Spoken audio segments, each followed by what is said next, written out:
The Bachelor. No, I have The Bachelor, but one of my favorite shows of all time is this, where they lose the weight. Oh, Biggest Loser. Biggest Loser. I love it. I love The Biggest Loser. He loves watching those tubby people work. Yeah, and Beth had said to me last week, I don't think we saw Biggest Loser. I said, no, it would be on my TiVo. Well, for some reason, my TiVo takes out, it doesn't record. It has priority. It has priorities. I don't know which. It doesn't tell you when you're setting this thing up the priority. And all I know is I don't have The Biggest Loser from last week. I missed a whole week, and it set me off. I couldn't calm down. Beth goes, get into bed and shut up. I go, I can't believe I missed a week of Biggest Loser. You got this upset? Yeah, I get so upset. And then American Idol the other night I didn't have because Dancing with the Stars was taping on both channels, so I fixed that. And why was it taping on 2 channels? I don't know. I must have programmed it on 2 channels, and I didn't have American. I missed the first contestant. Why would you think this would be gay? The whole TiVo is gay. Have you heard what's on it? I get crazy from TiVo's HIV positive. I know, because sometimes they send you a note based on what you watch and what shows you might like. They said, when the gay channel comes, we'll contact you immediately. You must have a lot Is that true? Yeah, they wrote me a note and said, obviously you would enjoy the gay channel. You must have a lot of Lifetime movies scheduled from your suggestion. Even the mail that TiVo sends me. You and your life partner would probably enjoy these following shows. Anyway, so when there's a conflict with the TiVo, and I just don't feel like working it out, Well, there is a section of your TiVo that has numbers, and it shows you where you put everything in order. Yeah. And the higher the number, the higher priority. And it will, skip over something lower if those two conflict. Yeah, that's under your season's pass, I know. Yeah. But, I mean, what am I going to do? Do you have the TiVo that gets 2 channels at once? Yeah, I don't know. I don't know. But you should check and see, because the newer ones... I thought I did. He said he got it. He recorded American Idol on both of them. Yeah. At the same time. No, I don't have that. I don't think I have that. You don't? I like the old school TiVos. I don't like the new DVRs. Why? Because I don't want to learn a new interface. No. You're getting like your dad. Yeah. Hold on, I can't take it. It's a TiVo. It's the newest TiVo. There's nothing new to learn. It looks exactly like the old TiVo. It just records 2 channels at once. I know, Gary. I can't even explain it. But there's nothing new. You would never, if I put it in your house, you would know. I know. I don't know what I have. Do you have more than one TiVo? I'm so aggravated. Yes. I have TiVo for my satellite and TiVo for my cable. Oh. So I have 2 separate things And so you should have actually 4 opportunities to tape. That's right. And out of the 4 opportunities, I scored 0. So I missed this chick who I believed is so fat, but I believe when she gets skinny, she's going to be hot. Right. I miss seeing that. Missing a week won't... And it was makeover week. Oh, you love makeover. I love when they take fat people, thin them down, and make them over. It's my favorite part of the show. And I missed the whole makeover. I saw a little bit of that. Just tooling around the dial last week, twirling around in their new outfits. Yeah. I look forward to that, okay? Sorry, Artie. Oh, I'm fine with it. Yeah. Not eating myself to death. Now I'm mad at him. His ass doesn't hurt from sitting on the toilet. I think you're aggravated from the workout. Yeah, I probably was. Because you know what? My shoulders were achy. I had a headache. I was just out of sorts, I was thinking, I said yesterday, Artie ought to join my gym and go with me. I'll go to the gym with you, Artie. You don't want that. Oh, wow. You're going to run with me in my running coat. I get to hear your long stories. Oh, I won't talk. I don't talk when I'm working out. Artie's shoveling the food in right now. I know. Right now, he's filling the furnace. How about getting here 5 minutes earlier and eating before you go? What happened? I don't want to hear it. First of all. Please, no. Honestly. It's your show, and I know, but... It's your show, too. You talk with your mouth full all the time. No, I don't. Yes, you do. For 1 second, I don't eat during Robin's newscast. The burp and the burp. All right, that's funny for a second. Right, I know, but so I'm being funny for just a second. A second? For first hour of the show, you can't even get a word in. You know what's funny? I got to figure out this because the bagel stop doesn't open till 6 a.m., so the intern can't get in there. And then but I guarantee you can find the bagel shop that opens at 5:30. Don't worry about it. I'm mad about this, too. What's funny is you can always tell when he's eating, because when he's not eating, his head is up. Right. Well, there's a tape of Artie, which I told him he should play at his live show. There's a tape of Artie where they sped up all his eating, like it's on high speed. Mm-hmm. And because he looks like he's trying to hide his eating from the camera. Yeah. You can't. And believe me, I'm the same way. I mean, I hate that I have to eat here in front of the camera. But I refuse to let him speed me up. I ain't looking at that. I'll throw up. I hate eating. I wolf everything down, and on high speed it must be gross. Yeah, I mean, can you imagine when you were eating that rice and chicken dish, what that must look like if it was sped up? It can't be more gross than what I look like. I mean, I really do find it funny, though. I don't know. It's and I hate eating. Like Gary stands there and watches me, and they all do John Hine and J.D., and I'm just like, I just want 3 seconds to eat. But there's already eating. Looks like a rat. Yeah. The beaver. I see him, he's building a dam. Yeah, he's busy beaver. He's hiding. His eyes are going around. My eyes just went cross-eyed, I think, from eating. I'm delirious. I think you go into a coma. We got to release this tape. Is that on Howard TV? That is pathetic. It's the greatest tape ever. Oh my God. But this looks like a new one because you're eating the wrap. You notice you do a little head spin before you start eating? I have a style. You're so delicate with that sandwich. Honestly, Artie, when you look at this tape of you eating, do you... I find it funny. Are you like, oh, my God, I'm like the grossest guy in the world? Well, I mean, I sort of knew that already. It's so funny because... At least it's funny. What's real funny about this is, as I'm doing that, I think Ryan Felipe's talking about his career. Yeah. And then the napkins and the wiping the fingers. And he's very busy. I got to tell you. And he's moving the microphone. Yeah. Wow. And he's hiding. I know, he's ducking down. That's why I love it when he eats, because I notice he's hiding. Like these microphones will hide me. Yeah. It's like you're moving the microphone so you don't actually eat it. Yeah. It might get caught up in your eating. You might bite it. But butter on this mic, I'd eat it. But the funny thing is that, you talk about, like, that could have set me off, too, yesterday, opening up the Daily News, and it was an article about how ugly I am. Yeah, that could have set you up for a bad day. Oh, right, I forgot about that. That must be what I mean, deep down, I bet that's what it was. Maybe. Then Sal goes out on the street and shows people the picture of me and Beth from the paper. And what was the question? The question was, take a look at this guy. Do you know who he is? And, do you think he's bad looking? Oh, it's just so crazy. Listen to this. Here are women on the street looking at that picture from the Daily News of me and Beth and commenting. Here you go. All right. What do you think of this man's looks? Ugly. Too much hair, wrinkly forehead, scrawny-looking chin. Do you know who this man is? Isn't that Imus? Oh. It's Howard Stern. This is his fiancée. What do you think of her? Beautiful. And why do you think she's with him? For his money. Sheesh. First of all, I contend that woman knew who I was, because why would she guess Imus? Like, in other words... Nobody knows Imus. Right, exactly. In other words, she knew it was a radio guy. Yeah. Bitch. I don't mind if she thinks I'm ugly. Just don't say you don't know who I am. Fire. All right. Anyway, here's the second. It's one after another. There's only one woman they found who thinks I'm handsome. Did they just take the negative? I don't know. I think that's all there was. By the way, Artie eating will be on Howard TV tonight. All right. What do you think of this? Howard Stern? Right. What do you think of Howard Stern's looks? I think they are quite ugly. Now, in today's paper, it said, beautiful women are marrying uglier men, and it makes for a better marriage. That's his fiancée. What do you think of her? Obviously, she's much better looking than him, but I don't think that's why people marry each other. Why do you think she's marrying him? For his money and fame. Would you marry Howard Stern for his money and fame? No. Boy, and it gets worse.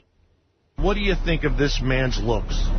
He's horrible looking. He's disgusting. I don't like him. It's Howard Stern, and I think he's a pig. I don't think he has a nice looking face. It's not attractive. And I want to, in today's Daily News, it says, beautiful women are marrying uglier men, and it makes for a better marriage. What's your opinion on that? Maybe the woman thinks the husband won't leave her. Then the woman feels more... Oh, I'll leave her. She has power over the man because she's more attractive, and he wants somebody on his arm that's attractive looking. It's like his, trophy wife, showpiece. No, that's true. I told Beth she got to look good. I said, I'll marry you, but don't change. Boy, a bunch of vulgars in this city. Yeah, a bunch of horrible women live I can't believe they're so vicious. Oh, cunty. Right. What do you think of this man's looks? I hate him in every way. He's so vulgar. And that's how you make money, to be vulgar. But what do you think of his looks? I don't even watch him anymore. I don't even want to hear about it. Really? Just let him go and leave me alone. It gets worse. What do you think of this man's looks? I don't like his looks. Not at all. He looked like a throwback from the hippies. He needs a new look. Change his hair. I think he has an old look about him. What do you think of this man's looks?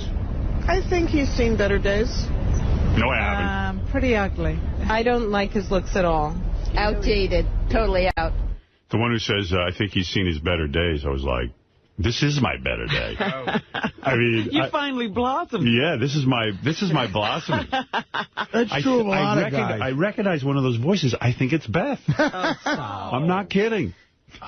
Disgusting. Outdated. Beth's mother. All right, there is, in all fairness to me, there is a woman. What do you think of this man? There is a woman who thinks I'm attractive. All right. What do you think of this man's looks? Oh, I think he is the most handsome man. I really do think he's very attractive. Thank you. I do. Okay, I do. I think that's great. And do you like Howard Stern? I do like Howard Stern. And the last time he was on David Letterman, he was hysterical. Thank you. In today's paper, it says, beautiful women are marrying uglier men, and it makes for a better marriage. Yes. What's your opinion on that? I don't think that makes any difference at all. I think what makes for a better marriage is the two of them love each other, respect each other, and care about each other, and they're just good friends and good lovers, and there you go. What a lovely woman. Yeah, really. Well, look, I've got to be honest. Obviously, if you hear that many people on the street say you're bad looking, you got to accept it, and that's it. I mean, there's no... I will tell you, Beth always thought I was bad looking and met me in person and thought I was much better looking. See, they haven't seen you in person. Yeah, I think if we could bring those ladies in here, especially the one who ran away. Leave me alone. Did you hear her car pulling out? She couldn't get out fast enough. Yeah, you should add that in, that screeching car noise. Right here. Wait, I'll play it. What do you think of this man's looks? I hate him in every way. He's so vulgar. And that's how you make money, to be vulgar. Well, what do you think of his looks? I don't even watch him anymore. I don't even want to hear about it. Really? Just let him go and leave me alone.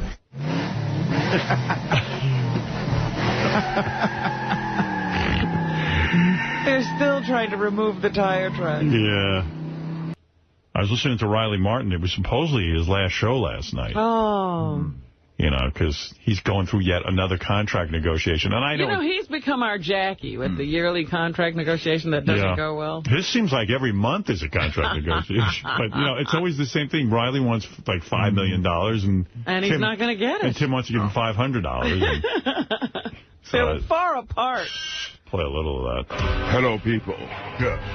Welcome to what is perhaps the last Sirius Satellite Riley Martin show. Oh, boy. Inasmuch as my contract is up today. This will be my last show. Contract. He makes it sound like more than it is. Yeah, why is there even a contract? I don't even understand that. Since Tim Sabian, as per his promise to call me, did not, I can only assume that I must, if you don't insist that I stay, and they heed your word, bid you adieu. It has been quite marvelous, and I've had a marvelous time with these nice people. Nonetheless, this will give you a marvelous opportunity to listen to more men's tits contest and things of this nature. I mean, that's really educational stuff. You see what I mean?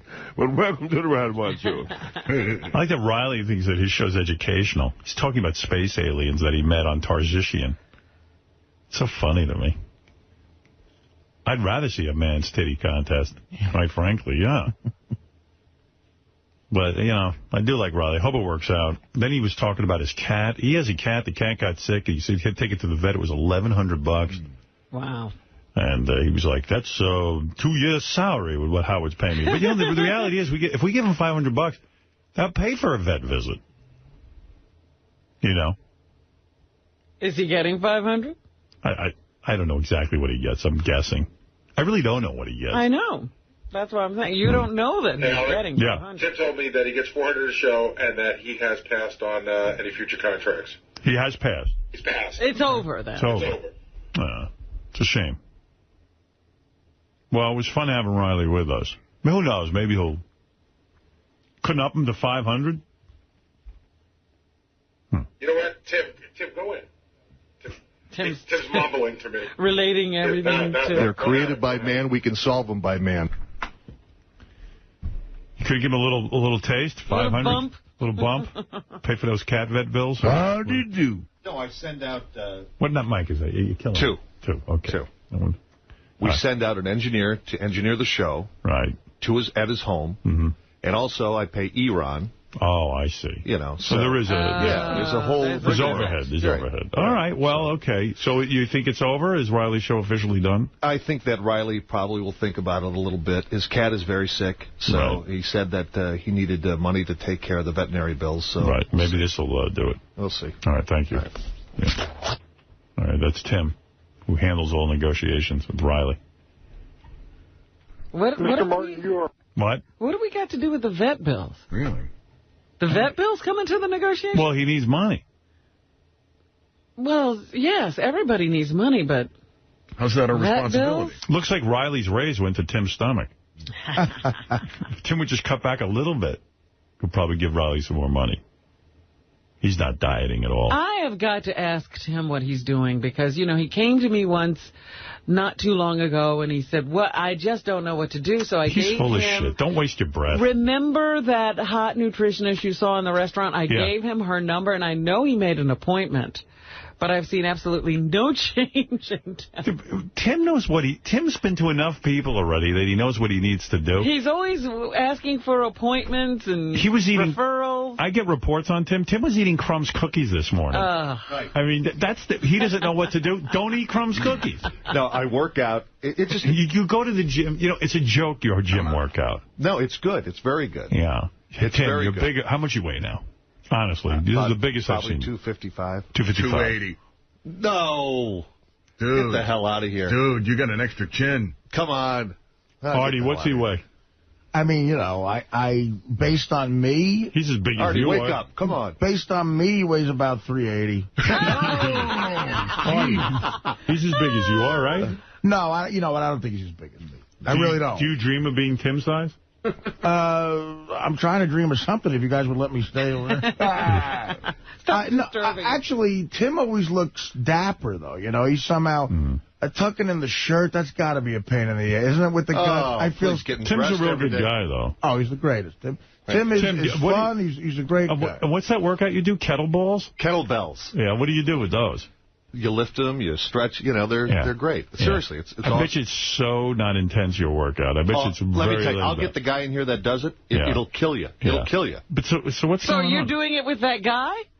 Well, yeah, with another guy, trainer. Do you run?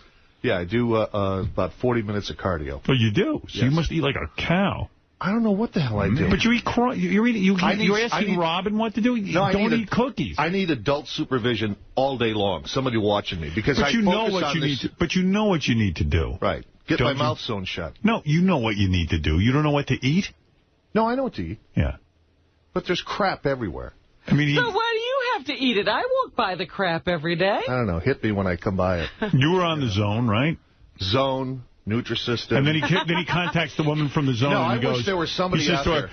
I like the food, but the portions aren't big enough. Right. He wanted all 4 zones. Hey, right, Artie, you're hungry, you're hungry. So then he pretended like his wife was on the Zone, and he ordered 2 meals, and he was eating 2 meals at a time? Yeah. He was on the Cal Zone. And then he goes, well, he says it doesn't work. It doesn't work. Goodness. I'm on the ESPN Zone. Mountain Zone. I got to go back to work. All right, thanks. Riley, so Riley... No. Can we measure his stomach? Measure his belt. Come here. Tim, come here. He doesn't want to be measured. Tim's an executive. He's not a boob like me, Sal. You can't do that to him, although he'd love it. Here's one of Riley's final phone calls. Mr. Martin, you are a man, a gentleman of peace, and I just wanted to say that you are worth a great deal to me as a subscriber. Well, thank you. And I just wanted to get your opinion on Howard seems to take a perverse pleasure in playing anything that denigrates Barack Obama, and I was wondering if you had any comment on that. Well, I mean, otherwise, he apparently is a Hillary buff, so to speak. What? Buff. Because the man has a minister that has spoken out of term or what have you. Right. I know of no one who hasn't had relative or friend or preacher or something that spoke out of term. Okay. You're on, guys. I was giggling. Well, he's like, say it, his recall guy. First of all, let me just explain something about Obama. With this issue with this reverend. If Obama goes on The View and he's talking about how, oh, well, the Reverend, I knew him, but I never heard him give a speech. Rarely, I was hardly there. I hardly gave a speech, blah, blah, blah. There's a guy he knew for 20 years. He was married by the guy. He was calling him his advisor, a guy who, a mentor. All of a sudden now he's like, I didn't know him. I barely talked to him. I barely heard from him. It was like, you can't have it both ways. And, it's time to come clean and say, well, this guy's really important in my life.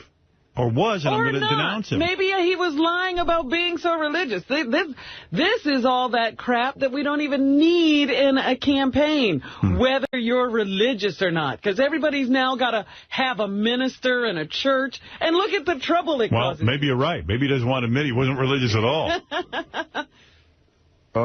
To this point, nobody's proven to me that he is owned by the oil companies. The conglomerates, you understand, the media, the pharmaceuticals, and the insurance companies and things of this nature. Nobody's proven to me yet that he's paying $5,000 of the taxpayers' money on call. You could really get into Riley's rap if you didn't think that he's the guy with the aliens. He's kind of making some sense, but... He sounds, when he doesn't have food poisoning, he's very articulate. He is. AZ, you're on the air. Morning, Howard. Hello? Yes. Good morning, Howard. I just wanted to make a comment about your look. A few weeks ago, Sal made some interview with some women on the street. I think you're a very looking guy. Oh, I am looking. A lot of people don't realize it. You are. I am. They just don't want to admit it. Yes, you are. And thank you very much for a wonderful show. By the way, there's a mention in the paper today, thank you, about Mike Walker's new book, which I have a copy of, and I haven't read the whole thing yet. But what is Mike Walker's new book? Mike Walker has a new book out. It's called, I should know this because it sits on my desk. I'm waiting to read it next. I have a couple of things I need to read. The book is called...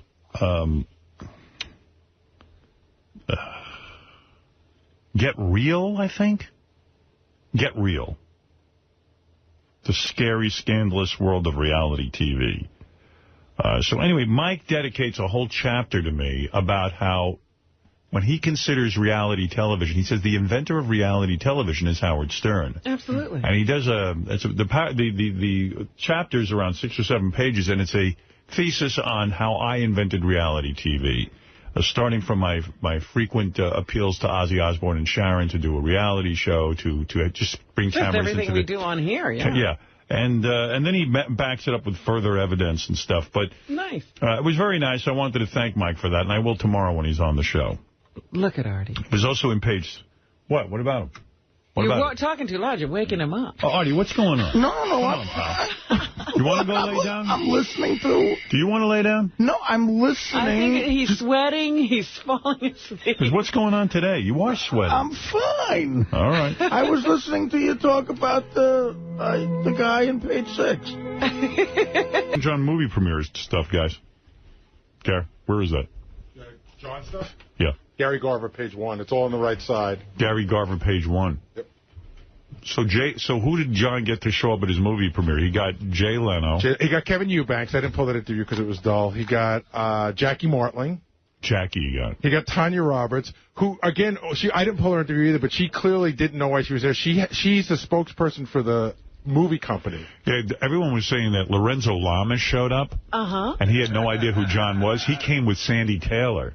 And I guess, I don't know, he seemed to be wanting to get into Sandy's pants. I got the impression that he was willing to watch John's movie to go home with Sandy. Is Sandy not married? Sandy's married, so I don't know how far he got. He just said they were there together as friends. I see. You know, the other connection John might have to Tanya Roberts is that they were both walking that Vegas thing. Right. Yeah. He was doing that. She didn't know. Yeah, she didn't know who he was. Yeah, let's see. Here's Lorenzo Lamas. He has no idea. Wait. But he's at the premiere. I'm wondering what Jay Leno thinks of the movie. Like, did he like it? Did he get to see it? Did he go to the premiere? He was there, yeah. But I don't know if he stayed for the movie. Yeah, it's pretty good. Gary Garver didn't happen to get him, huh? And quite frankly, Jay Leno's done movies that are really bad. Yeah. I mean, if you ever see that thing on HBO once in a while where him and that Chinese guy or... Pat Morita. But what is he called? It's him and Pat Morita. What is that called again, Artie? Collision Course. Yeah. Yeah, it's the best. What? Well, you know how Jay Leno, his theory is if he doesn't like a movie, he won't say he's seen the movie whenever the person is on the show. Yeah. So he interviewed Stuttering John on the show to promote his movie. He never said that he never gave his opinion of the movie. I got to play that too. Wait, stay here. All right, here's Lorenzo Lamas apparently not knowing where he is. Okay. This thing's all frozen now. Hold on. My mouse is frozen. Why are you here? Friend of mine, Sandra Taylor. She invited me to come along. Yeah. Do you think Jay Leno is bitter because even though he has higher ratings, he doesn't get the respect Letterman gets? I think he's making too much money to be bitter about anything. What do you think makes John such a special entertainer? John who? John Melendez. John. I've only seen him on those side shots on the show, so I don't really know him. But if he puts Sandy in a movie, I'm on his team. I'm on his team. Do you know who made this movie and who stars in it? No. Do you think John Melendez is better as a celebrity interviewer or an announcer? Well, I've only seen him as an announcer, but he's doing pretty good as a celebrity right now, like tonight. Lorenzo trying to be nice. I know. America's ready for a black president? Sure. I just don't think it's Obama. And are you here because you lost a bet? No, I'm here because I found a babysitter at the last minute. And which is going to be which is a bigger disaster, 9/11 or this movie? No, come on, man. Don't be joking like that. And do you think that Johnny Carson hated Jay Leno right up until his death? I don't think so. Anyway, that's Lorenzo Lamas not apparently knowing John or what he was at. Then Jay Leno was there and Gary started hammering him with Howard Stern questions. Oh, and really? And Jay does that thing where he pretends not to hear it. Well, right. He actually did fight back a little bit. He did kind of attack me. Oh. Which is the first time in how many years that I've been bashing him over the head? But John's been there for 4 or 5, and we didn't like him even before that. So I'd say like 7 or 8. Yeah, John's been there 4 years now. Wow. Oh, wow. Jay, how you doing, man? Good. How you doing? Hey, why was it so important for you to hire John? To me to hire? No, he made his own movie. Have you ever apologized to Howard Stern for stealing John? Howard Stern, the radio guy from the 90s? Yeah. You mind the guy that was big back in the 90s? He's still big. I don't know. He's not on. Is he still? What is he on now? He's on Sirius Satellite Radio. Oh, I don't know. I don't get satellite. I know he was on in New York in the 90s. We used to have him on the show when he was popular. Hey, what bits does Howard Stern claim you stole from him? Which? What bits does Howard Stern claim you stole from him? No, I think Vietnam was started primarily by the French. Remember back in '54 when the French took over that part of the country? No. Does it bother you that Howard Stern hates you? No, it's fine. It's fine. Why do you pretend not to hear it when I ask you the question? Is it possible you could do it without reading? I mean, did you actually memorize anything? I love the fact that you stood here for over an hour with 5 questions, and you actually have to read each one. That's fascinating. Isn't it? It's fascinating. Well, good luck. Good luck. Yeah, thanks, Jay. Appreciate it. All right, big interview from Gary Garvett, and Jay Leno's socking it to me, saying I was big in the 90s. Yeah, he used to have you on. He used to have me on. Yeah, Leno coming out like it's when Joe DiMaggio kicked the dirt, a rare show of emotion. Like a raging bull. I guess then he saw Jay Leno again, but he knew to avoid Gary at that point. Hey, Jay, who's funnier, you or Letterman? What's going on? How you doing? Hey, good. Who's funnier, you or Letterman? Good work. Keep up the good work. Yeah, I am doing good work. Hell of a job. I'm right. I am. What's your name? Gary Garver. Gary. Good to see you, Gary. Good luck for you. Memorize your question. Hey, Jay, you got... Off. Jay Leno interested in Gary Garver, thinking maybe get another hire in there. Well, I was going to say, isn't that what he loved about Stuttering John? Just what Gary's doing? Exactly. Anything notable? Jackie Martling was interviewed, but Stuttering John was interviewed. You know, you might want to wait on that one. I couldn't. It's 5.5 minutes long, and either you're going to buy into... Oh, I'd love to hear John's. It's just like... come on, that's half the fun. There's nothing amazing about the interview. It's just the whole thing. Like, Scott's take on it was... You know, John could spin anything anyway. You know, he hopes you're not mad. He didn't know he did anything wrong. You know, a lot of that. Oh. And then Ross the intern was interviewed? The only thing I think is interesting about Ross the intern is they should just say it's Ross. Is he gay? Is he gay? I don't know. I don't know. I don't watch Jay. Saying that. I just love his voice. What are you? I love hearing his voice, Gary. Oh, I'm Ross Matthews. They call me Ross the intern on Leno. Oh, Leno? Yeah. Mm-hmm. The least interesting thing about that voice is that he's an intern. Yes. What's your favorite thing about John on The Tonight Show? John is nice. John is super nice to me. Really? Yes. Oh, my God. Man, I think Jay Leno is better because even though he has higher ratings, he doesn't get the respect Letterman gets. I think Jay is great at what he does. You say he doesn't get the respect? Yeah. He gets the ratings. I think that's what's important. Does he look like a chick, this dude? I mean, is he hot? Like a girl? No. I mean, he acts like a girl. Is he chubby? He's chubby. He used to be chubby. He was on that. Slimmed down? He was on that Celebrity Fit Club. Oh, was he? But important. Yeah. By the way, I'm a fan. Hey, which is a bigger disaster, 9/11 or this movie? That's a horrible question. I haven't seen the movie yet, but I can't. By the way, I'm a fan. Isn't he doing the asking the funny questions? Yes. Oh, well, of course he'd be a fan. I would tell you, he sounds more like a chick than Tanya Roberts. Really? That's unbelievable. Wikipedia says he's openly gay. Is that right? Yeah. Well, how else? I mean, that is just like... if he's trying to hide it. But he was on the Rosie O'Donnell cruise this year. Oh, he was. I thought maybe this was a character. Yes, like you, I created a character much like Robin, and I asked questions like Stuttering John. I'm wearing a Batwing dress. You know, that guy is, in the words of the Iron Sheik, gay and... Right. I'm not going to go there. I would say he's probably more the woman than the man in the anal area. Pretty tough. There ain't nothing about him that screams pitcher. Right. You want to hear Stuttering? Well, I got Joe Frazier, but do you want to hear a little bit of Stuttering John? I really think it's interesting, yeah. What's up, Gary? Hey, what's up, John? How you doing? Highlight of my career. Hey, Gary Garver interviewed me. How cool is that? How wild is that? A 46-year-old Gary Garver. And a 37-year-old Stuttering John. Hey, Howard, how are you, buddy? Well, I got a ton of questions for you. Are you going to answer? What you do? I'll do as many as I can. All right, come on. Don't be a pussy. Wow. John only has time for a limited question. Oh, he's, trying to get away? Yeah. That's hilarious. This is like some sort of... Weird, bizarre tear in the cosmic schism. Oh, okay. All right. What's your greatest contribution to the Howard Stern Show? I would probably say the most famous contribution is the interviews. You know, see, this is, he's going to do softball first, and then he's going to whack me over the head. I'm going to whack you right now. All right, here we go. Why do you think Fred Norris dislikes you? I don't know. I mean, I always liked Fred. I mean, you know, we were in the Losers together.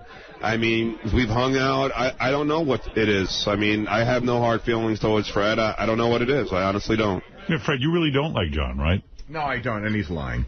You mean he's lying? Yeah, this is like, he's like Robo-J now. He's adopted the whole Jay Leno persona. And that's okay. John, I wish you the best. Good luck. Stay on the West Coast. Are you saying he knows why you don't like him? I don't know if he knows. I don't care if he knows. Do I know why you don't like him, though? No. Why don't you like him? I just don't like him. You know, I'm not busting your balls. I really want to know why, because maybe I don't like him. Well, my reasons for not liking him would be different for your reasons for not liking him. Should I not like him?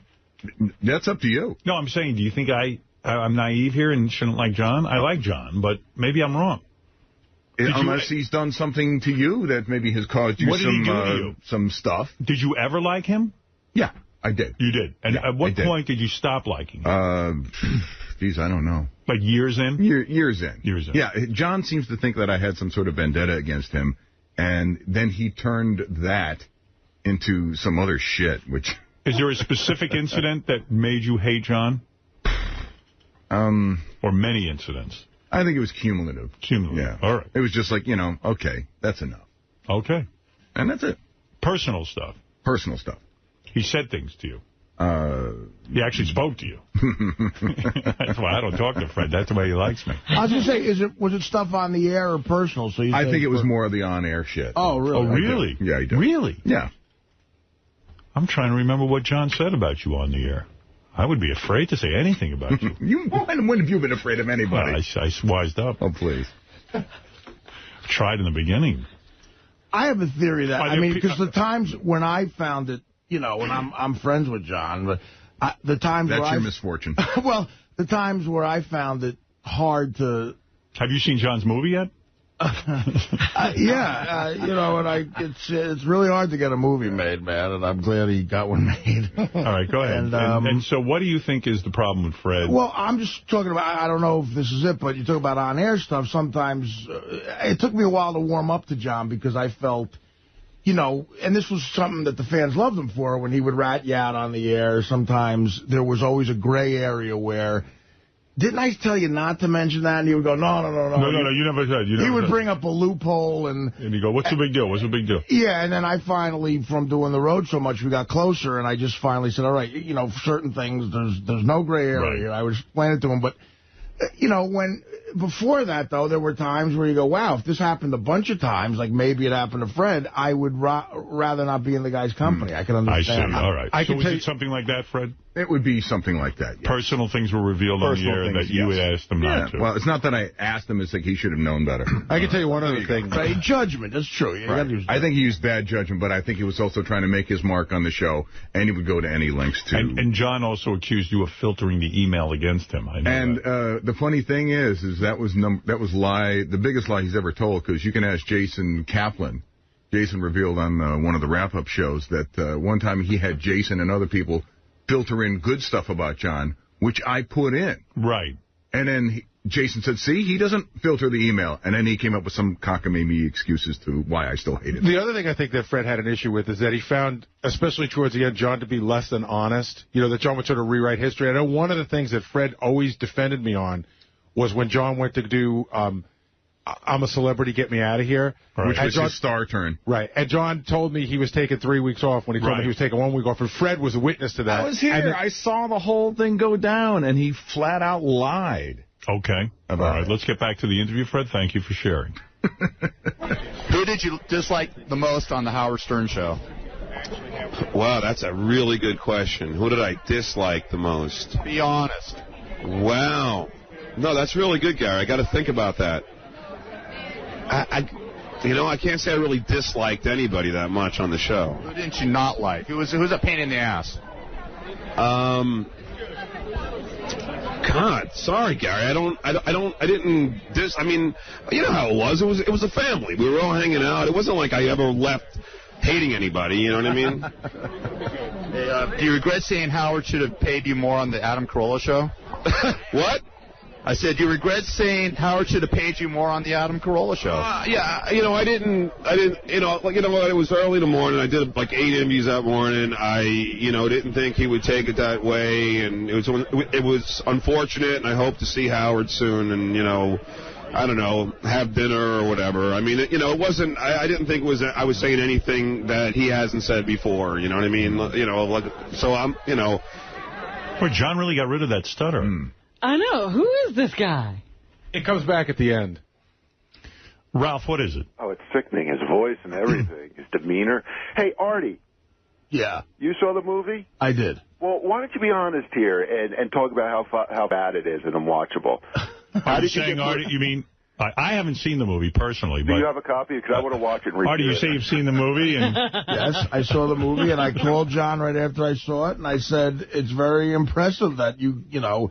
That I know hard like you could get a movie. Well, no. I know what it's like to try to get a film made. I've been on the producing end and just being an actor in a few. It's very difficult. Guys, how bad is it? On a scale of 1 to 10. What is your review of the movie? On an adjusted scale, because it's a friend? Maybe, but and it's also budget. An independent, low-budget film. So you're saying it was good? I'm saying it. I'm saying he pulled off something that I find to be impressive. And you think the movie was impressive? Yeah. Is impressive or hoodwink a better word? As a guy, let me try to categorize this a little more. Would you say, Artie? Would you say a lot of bad movies get made in Hollywood? Well, I've been in about 12 of them. I know. Would that be impressive too? But you would recommend that the audience see it? Go ahead, hang yourself. What would you do if they know Gary happens to have a free DVD of it? No. I was going to say, how hard should they try to find this film? Listen, man. Should they spend $10 to rent this? I think, yes, they should. You say. I recommend. All right, so you're in favor of people wasting $10 of their hard-earned money. I recommend watching it if you want to call in and goof on John and talk about how bad it is. I think a fan of the show would love seeing this movie. So for historical purposes. But a fan of movies would not like this movie. Well, I can't speak for fans of movies. How sad is that? How long did it take to see the movie? I mean, you know, is it... Hey, Artie. You know that old saying, someone was so dumb...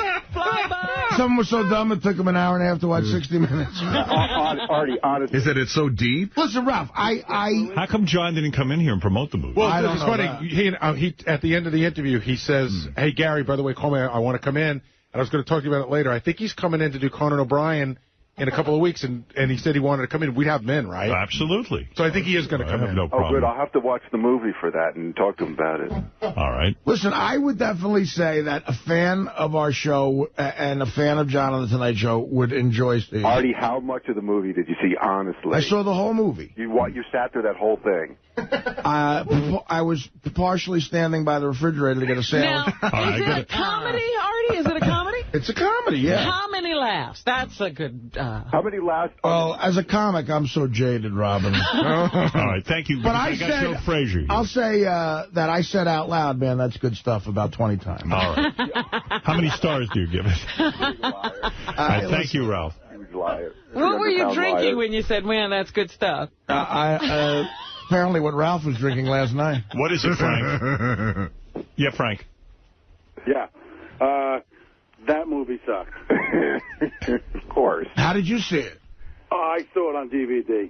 Oh, yeah? How? The way you see it. Well, I saw it on DVD, but because I have incredible connections in show business. How did you see it, sir? No, it's out straight to DVD, Artie. Oh, I didn't know that. They put that piece of shit in the theater? No, but I didn't know it came out on DVD already. I think they did show it in a few theaters, Ralph. Well, that's how you call it a movie. Yeah.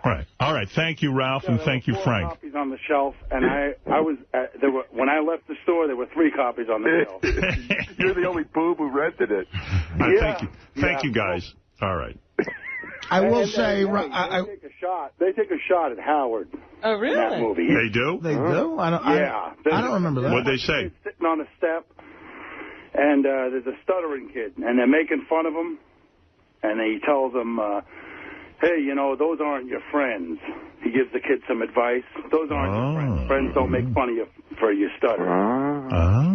Like the Sopranos. All right, enough of that.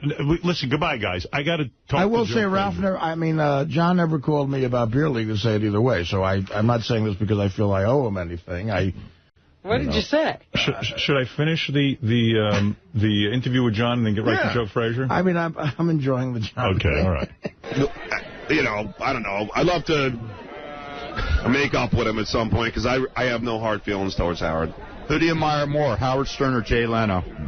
I admire them both. They're both incredibly talented people, and you know, I mean, and they both deserve their success. How's that? What do you think of Artie's weight problem? It worries me sometimes because I love Artie. I mean, he's a really good friend, and you know, I just want Artie to live a long, healthy life. So, you know, it concerns me sometimes. Why don't you ever credit Fred Norris and Jackie Martling for writing your celebrity questions? I've said it in plenty of interviews before. I mean, I don't know how many times I could say it. I mean, how many times did they say it? You used footage of yourself from the Howard Stern show on your movie trailer. Did you ask permission? Well, you know what? It wasn't on my actual movie show. It was just on the web, which was, I mean, if he's mad about it, I would take it off in a second. I didn't know it was a big deal. I mean, you know, I used some Tonight Show clips, too, and, you know, listen, I'm not trying to piss anybody off. So if he really didn't want me to do it, I was just trying to show, you know, who I was then and, you know, and the things I'm doing now. It wasn't a malicious thing, you know, at all. How much do you make a year? Bastard. Thank you. Well, Gary, here's a better question. How much you making right now? I'm not telling that. You're making a hell of a lot more than me. Let's put it that way. You know what? I've been very lucky. And what would you be doing today if you had never interned on the Howard Stern show? Listen, I've always been grateful to Howard. I mean, you know, he gave me my start, and, you know, it was a great door to a lot of things, and I've said that in the past, and, you know, I mean, it's on the NBC website where I thank him. So, I mean, you know, like, again, I mean, you know, I mean, I hope to be friends with him again someday. I mean, listen, for 4 years I've done interviews since I left. Why is John go around saying I'm not friends with him? It's not that I'm not friends with him. I don't have any I saw him at Ross Zapin's wedding, and I said, how you doing, man? What's happening? Blah, blah. There was no hard feeling. I don't know why he has this thing where he wants to be friends with me. I am his friend. Well, but that's John's thing, though. It's like if you're not having dinner with him and you're not his friend. I never had dinner. I mean, once in a while, John would come out to my house, right. But, you know. But that's a big thing to John. If you don't sit with him, you're not his friend. Oh, well, all right. Well, sorry. Maybe it means he doesn't see as much. Yeah, well, he doesn't see me at all. I mean, he's on the other coast. That's what happens. Anyway, Jay, I always find these stories. I mean, it's not humorous that someone died, but a bear, a very highly trained bear who's appeared in several TV shows and movies. Yes, an acting bear. Ate someone yesterday, like tried to eat him. Oh my. And it's funny, they said, well, they don't understand. They go, the bear was licking the person, and then all of a sudden turned around and bit up in his neck and killed him. Must have tasted good. Yeah, this bear was in Will Ferrell's movie. I guess the bear did a dancing scene with Will Ferrell. Oh, there was a wrestling scene. Yeah. I go, and I say, don't you know that we're food to a bear? Yeah. I mean, they're playful with you when they're not hungry, but if they get a little bit hungry, they're going to eat you. That's what animals do. They lick their food to, like, prepare it. Yeah, they're not licking you because they like you. Right. The governor of California's name, of course, I don't have to tell everyone, is Arnold Schwarzenegger. He calls in once in a while. Thank you, Governor Schwarzenegger. Yes, good morning, Howard. How are you? I'm doing well. And how are you, and how are things in California going? Well, everything is wonderful, and I just purchased a house, some property in Santa Barbara, so I'm dealing with that. It's kind of a pain in the ass, but and also I want to congratulate you on the upcoming wedding and all that. It's fantastic. Thank you.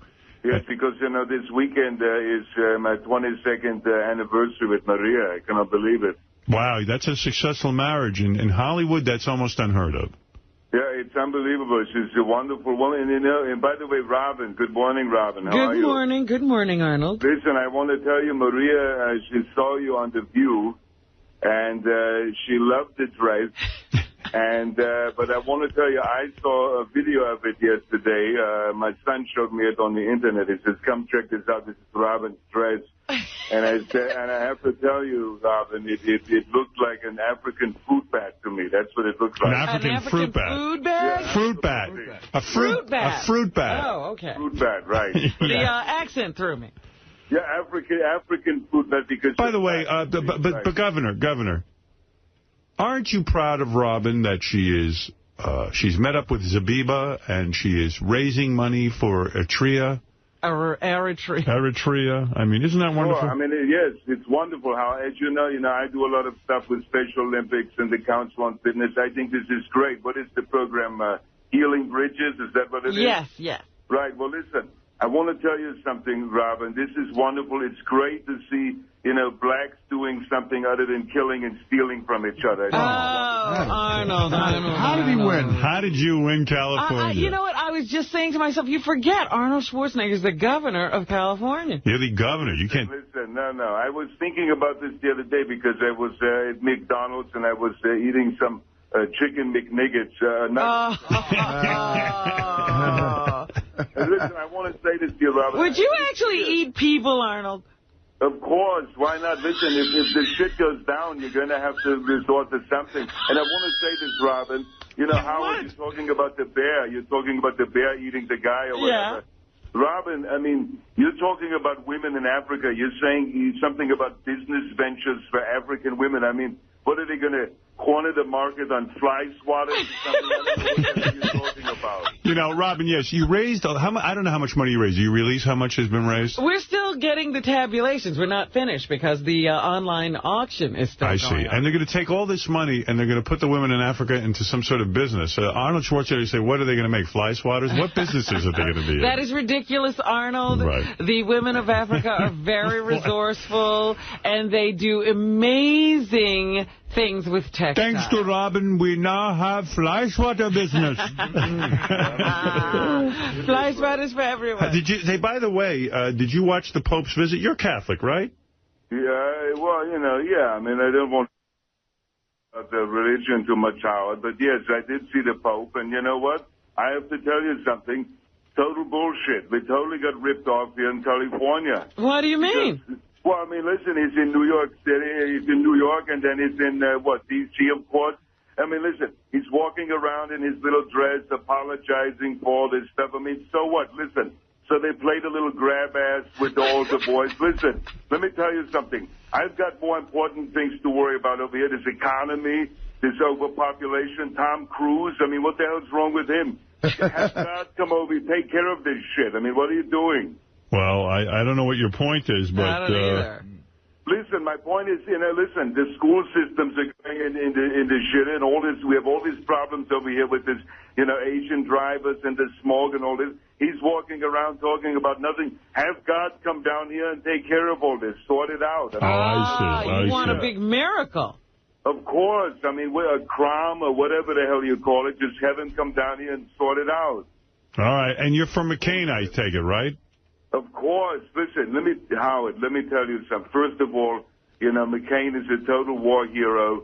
He's a family man. He's someone that I totally look up to because, when I came here to America back in the day, I was totally wanted to be Republican, But I want to say, no matter what happens, I want to tell you, listen to me now. No matter what happens, there's no way in hell that they're going to let that woman in office. I'm telling you right now. Hillary?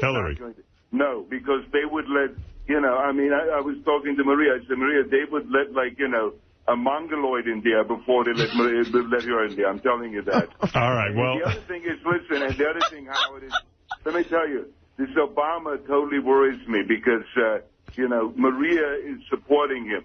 Really? Right. She supports Obama, and you remember that movie, what was that movie, Mandingo from the 70s? Yes, I do. Let me tell you, this concerns me. The story was about the slave, and he got with what was it? With a white woman. The white woman. White woman had some...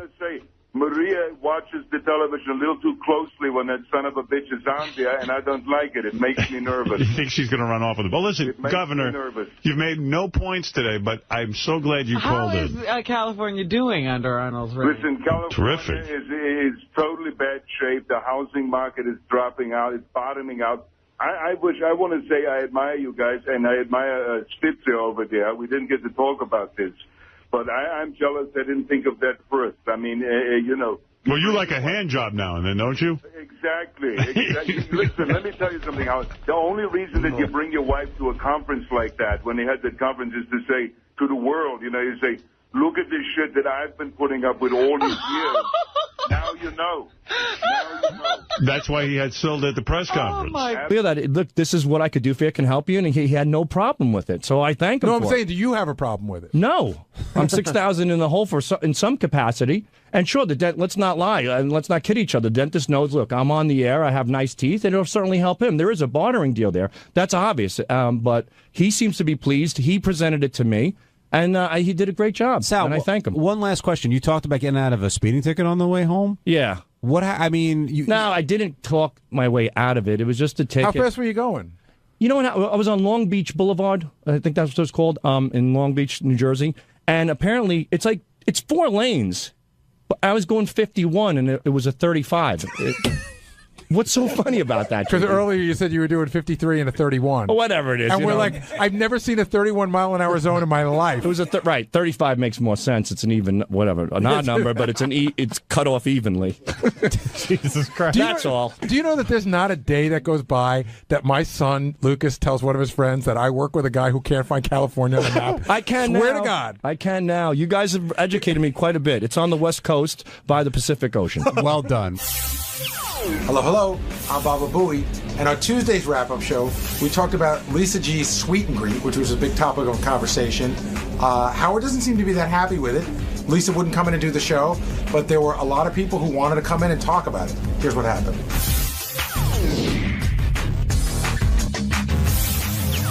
A lot of people, not just Ronnie, but he was in there pretty vocal about it, but a lot of people are upset about this Lisa G meet and greet issue. And the first thing I want to tackle, Gary, we kind of talked about this off the air, is Lisa treated differently because she wasn't sort of raised by the show? She came in from the outside. Or do you think Howard's not going, Howard could be hitting her harder and he's not for another reason? This is totally my opinion, but the first thing you said, yes, Lisa worked in the business for a very long time before she worked here, so I think Howard sees her as a colleague. Even though they may not be equals in the same business, they are in the same business, and there's a totally different way you're treated when you've worked and come to work here as opposed to being raised here. I think I get more shit than Lisa might get just because Lisa had a career before here, and in Howard's eyes, he built my career. What about Ronnie's point, which he's been making for a long time, probably a number of years, I would say, that Lisa isn't a team player. And when you hear, she's doing this, she's not part of the show, or I don't even know what she said. And again, Lisa, you're more than welcome to come down and defend yourself. She doesn't work for the Howard Stern show. She works for Sirius XM. What kind of comment is that? Yeah, I mean, I think that Lisa has always gotten away with. Ronnie says she's not a team player. She's not participated in things under the guise of I work in the news department. I have a certain reputation to keep up. But I think once you've opened the door to utilizing the show to put on a sweet and greet or whatever you're going to sweet and meet, sweet and greet, whatever it's called, then you have to sort of say, well, I got to be part of the team, which means letting Howard TV come, which means letting Jason come and cover it. And Howard's right. Like, I said this even at K-Rock a bunch of times on the air, almost to my own detriment. I work for the Howard Stern show.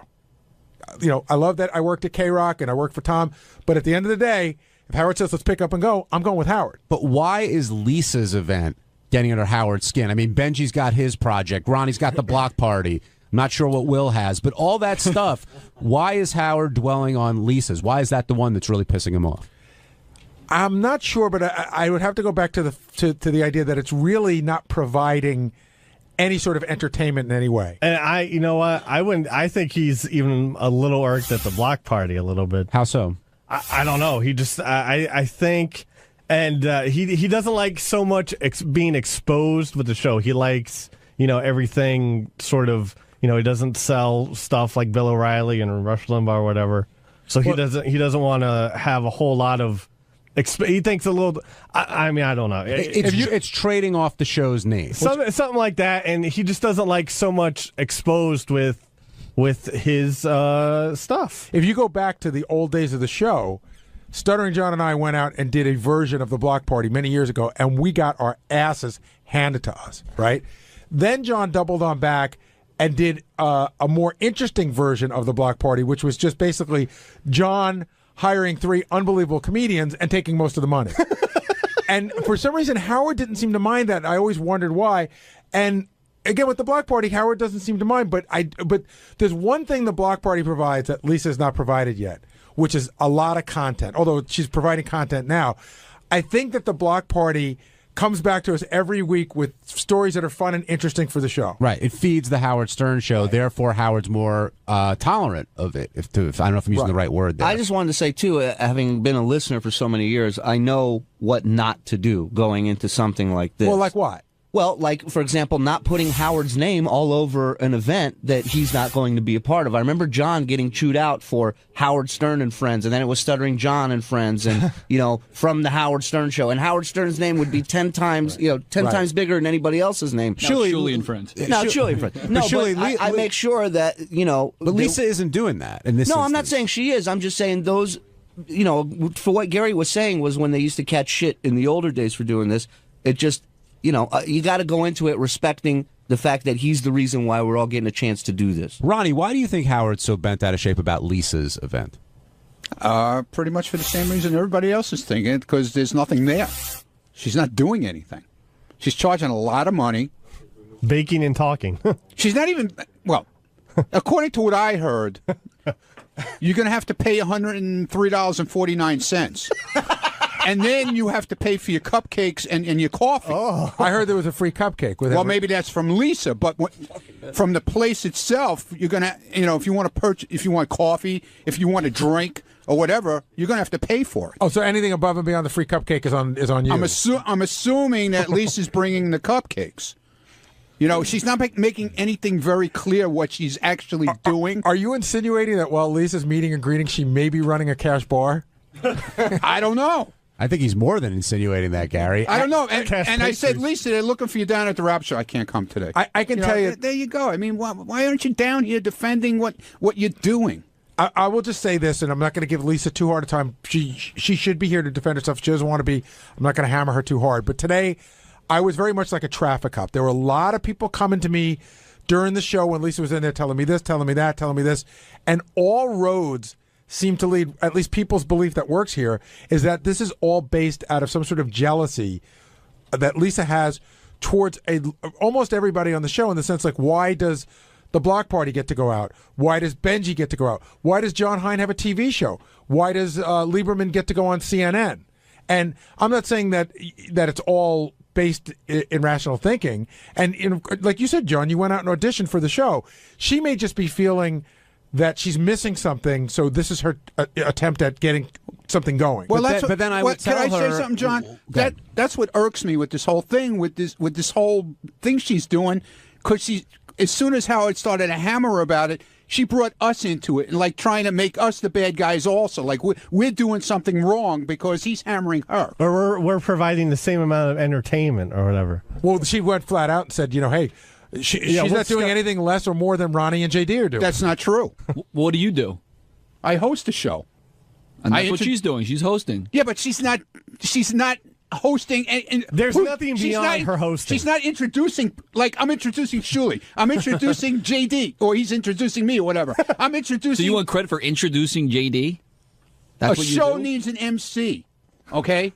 That's what I started off doing. There's nothing beyond the MC. I never said I was. What do you do, Dopey? Dude, I was Fuck never off. Get out of here. I was never said I was a fucking comedian. No, but Will's making a point here. Right. I mean, Lisa is hosting the event, being the MC. No, she is. But what is she giving with it? A cupcake? Yes. For $103. Well, you could talk to Come Lisa. on. It's okay, so I'll play devil's advocate.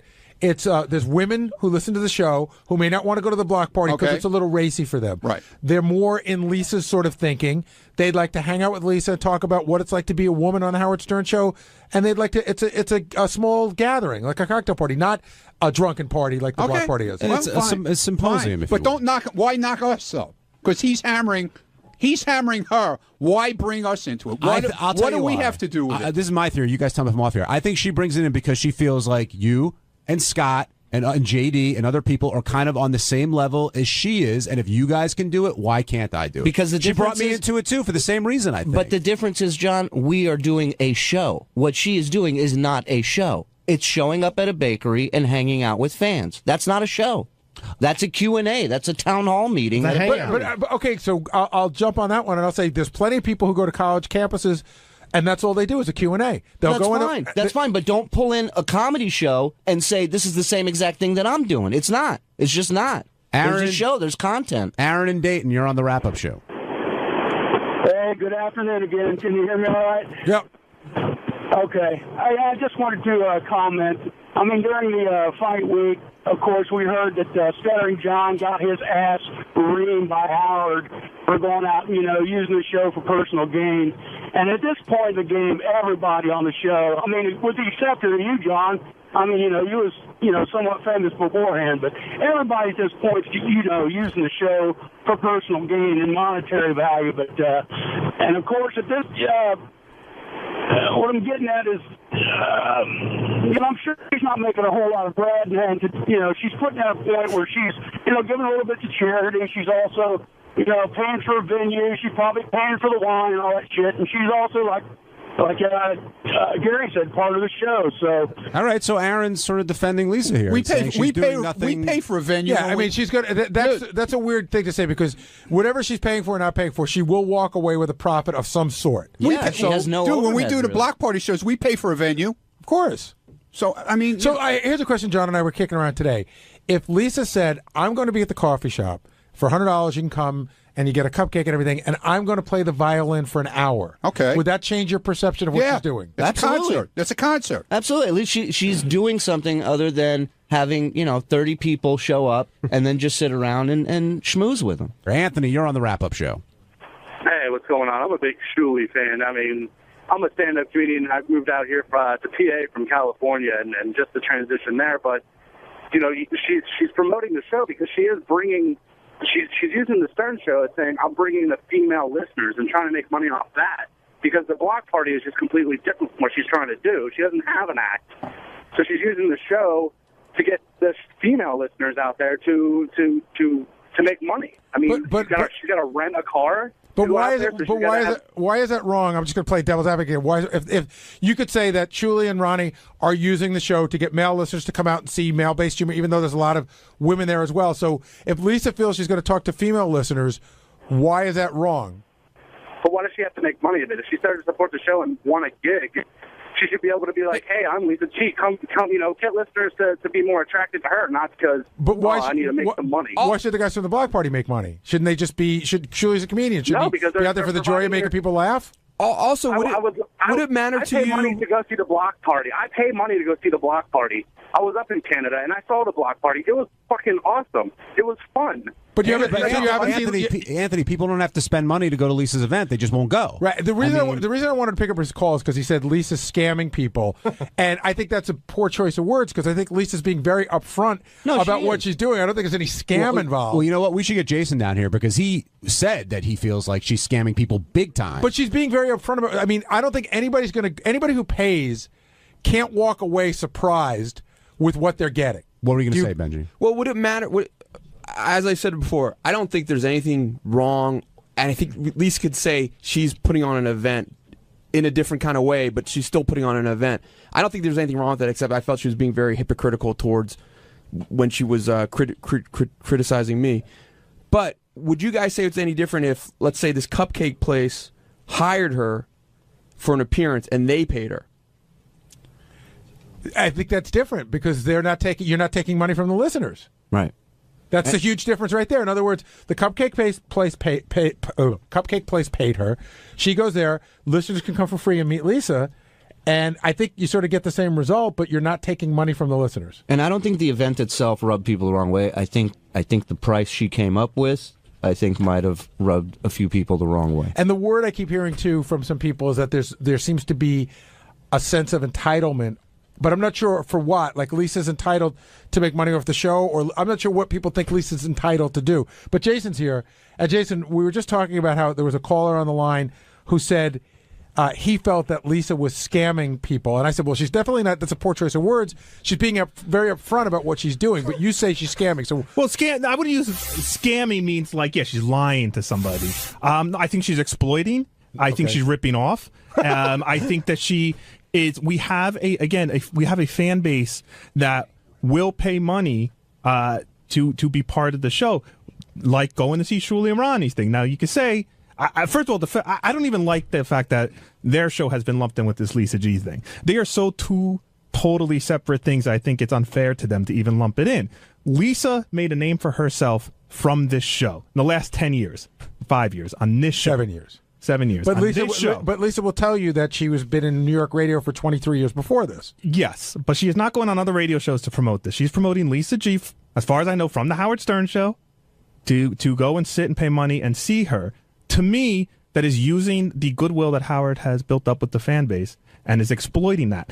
And Howard, who is our boss, can put his name on anything and sell it and make money on it. Stephen King could put his name on any piece of crap book and sell it and make money off it. But they have integrity, and they care more about their fans than Lisa does. So why is this getting under your skin so much, Jace? Because you were like fuming back there. I know this is going to sound corny, but I love our fans. Like, I really do. I was one of them, and I know how easy it is if you wanted to. Will and I don't know if we have the same draw as Lisa, but Will and I can go out and do this too. We could say, hey, come spend $100 and hang out with me and Will. We're not doing anything. We're just hanging out. I personally think it's disgusting to do something like that. Well, you and Will? I don't want to speak for you, Will. Actually, I'll be at Belmont on Saturday. If you want to buy me 3 beers, I'm more than open to that. All right.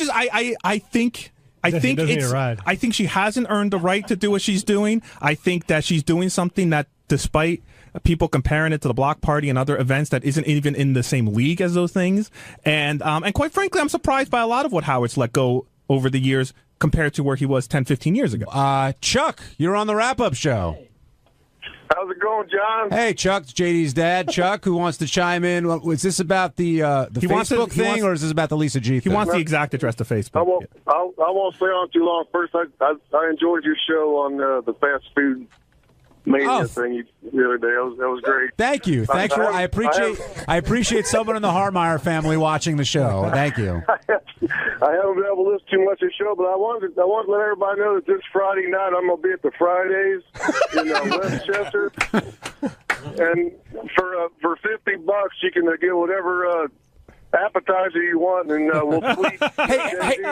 Hey, Chuck, if I come to you, can I look at like JD's like grammar school pictures and stuff? Can you bring all that crap? Sure. Some of his report cards.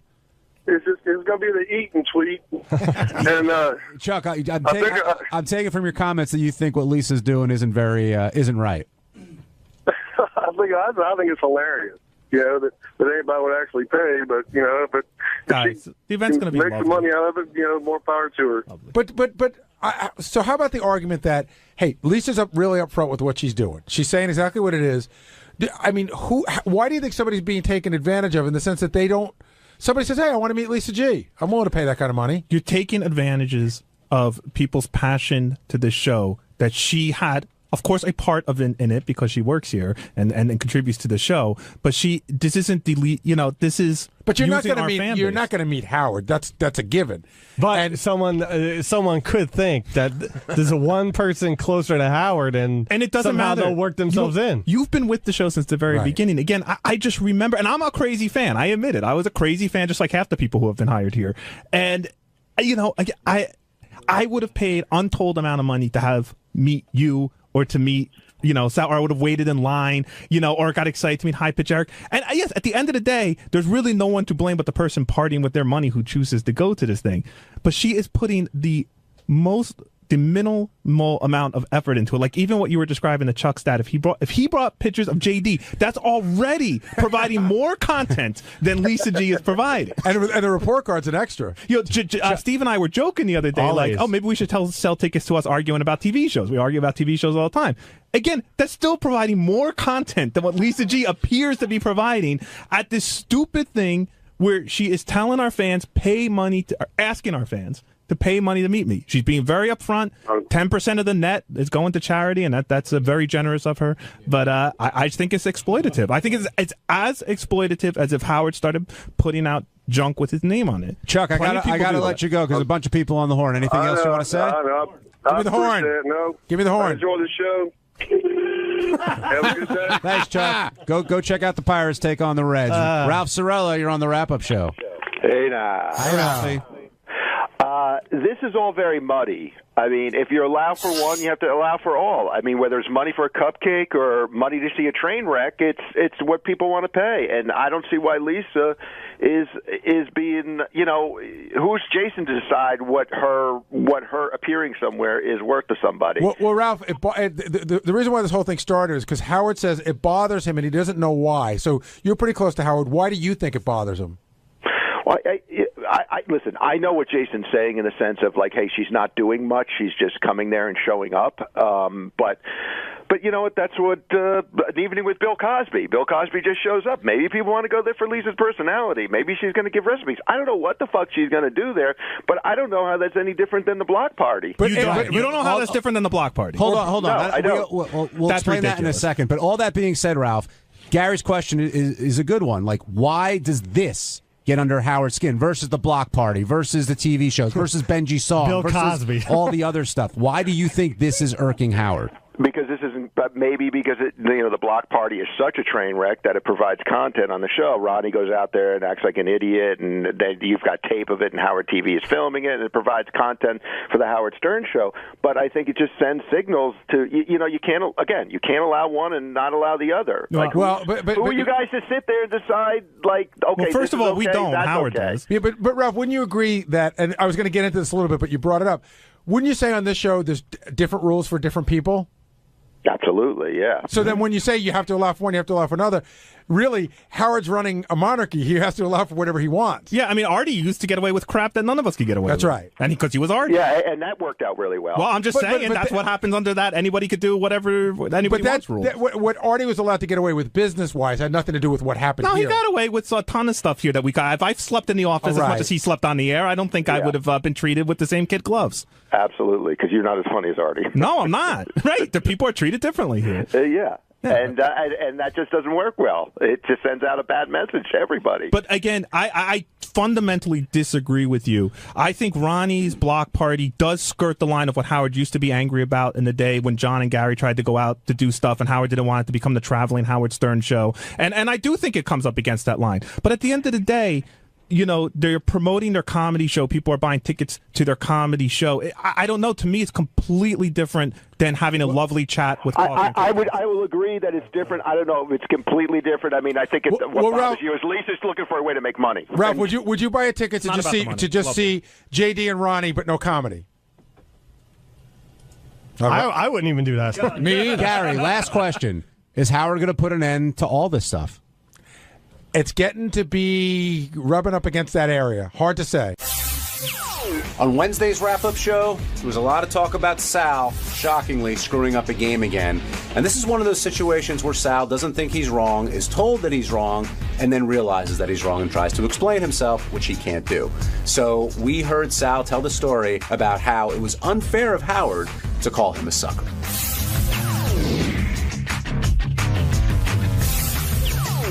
Now joining us on the wrap-up show, the great Sal Governale, who said, Howard, you're a sucker at least 20 times today. Actually, Sal, you refused to say it. That's right. Those were the drops being played, but... Why won't you repeat? Why wouldn't I say it? Yeah, repeat after Howard. Because I wouldn't. It wasn't true. If I did something where he felt like a sucker, I would have said it. Sal, do you feel like the show was used at all in order for you to get those teeth? Or do you think they're two independent things? Yes, absolutely. I made that perfectly clear on your wrap-up show last time. I said it's inevitable. There's certainly a bartership deal. People are not stupid. The guy was a fan of the show, and I certainly got a break because he was a fan, which is understandable. But we discussed it wasn't a break. Right, then the break comes back and bites you on the ass. Nothing is ever really a break. There's a price to be paid, whether it's monetarily or getting the shit kicked out of you by Howard Stern.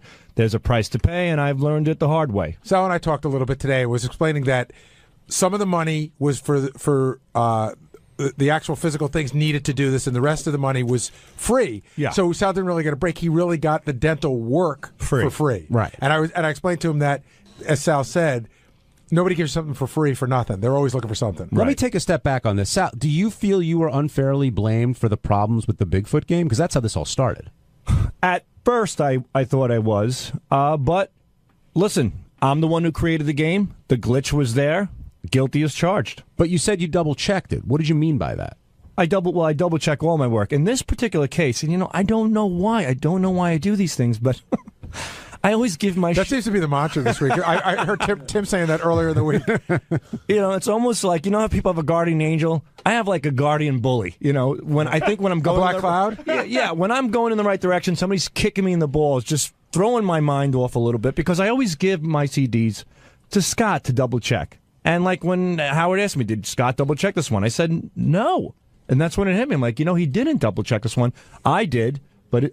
inevitably, it was a screw-up on my part. It's always better to give your stuff to Scott, because then when it screws up, you could blame Scott. Right. What happened was there was a glitch. You saw it.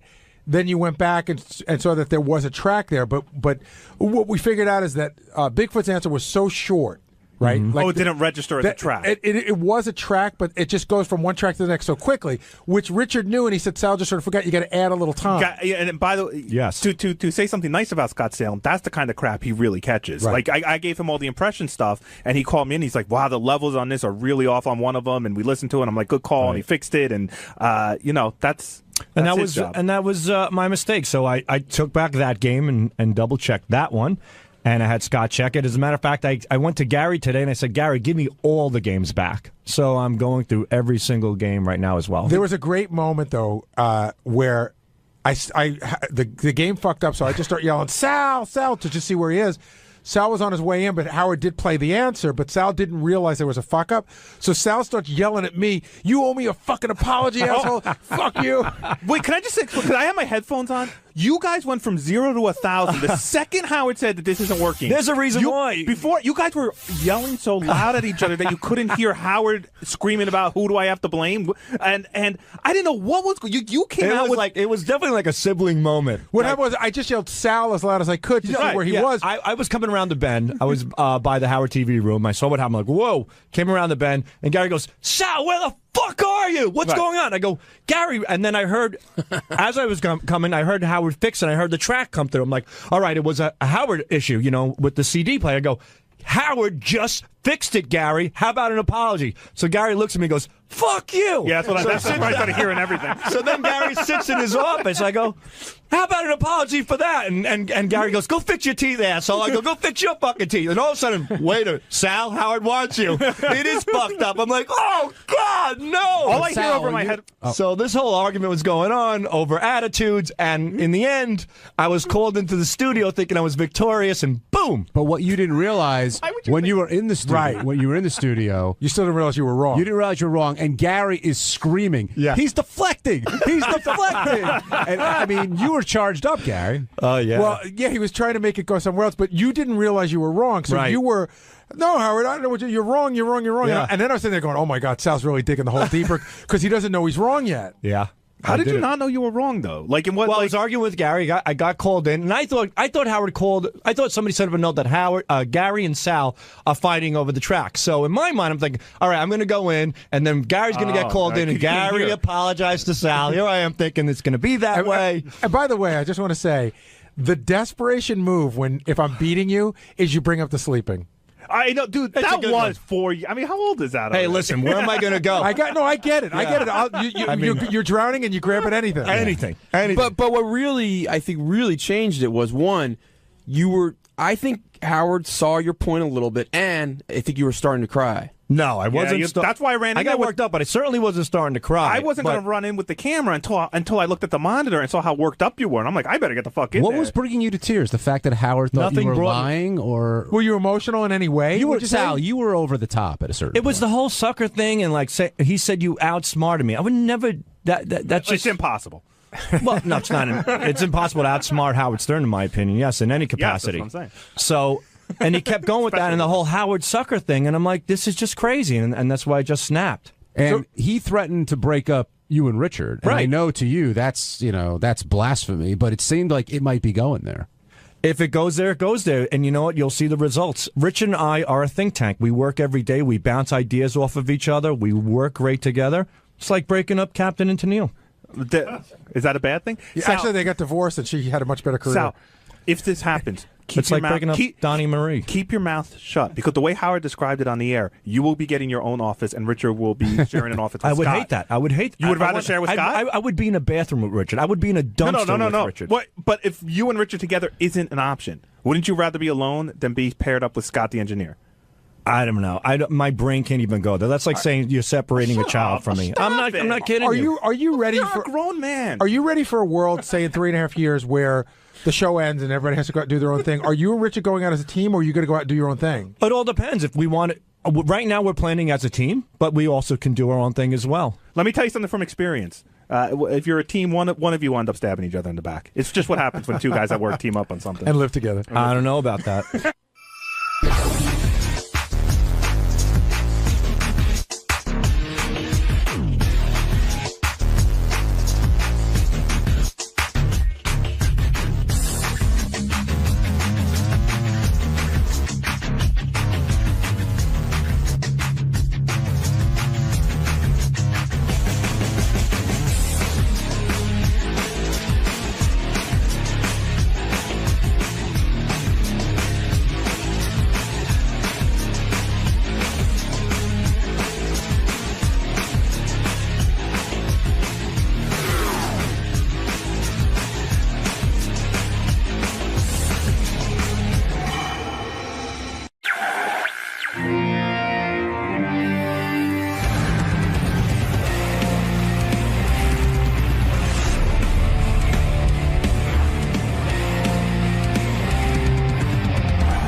Another old friend of the show.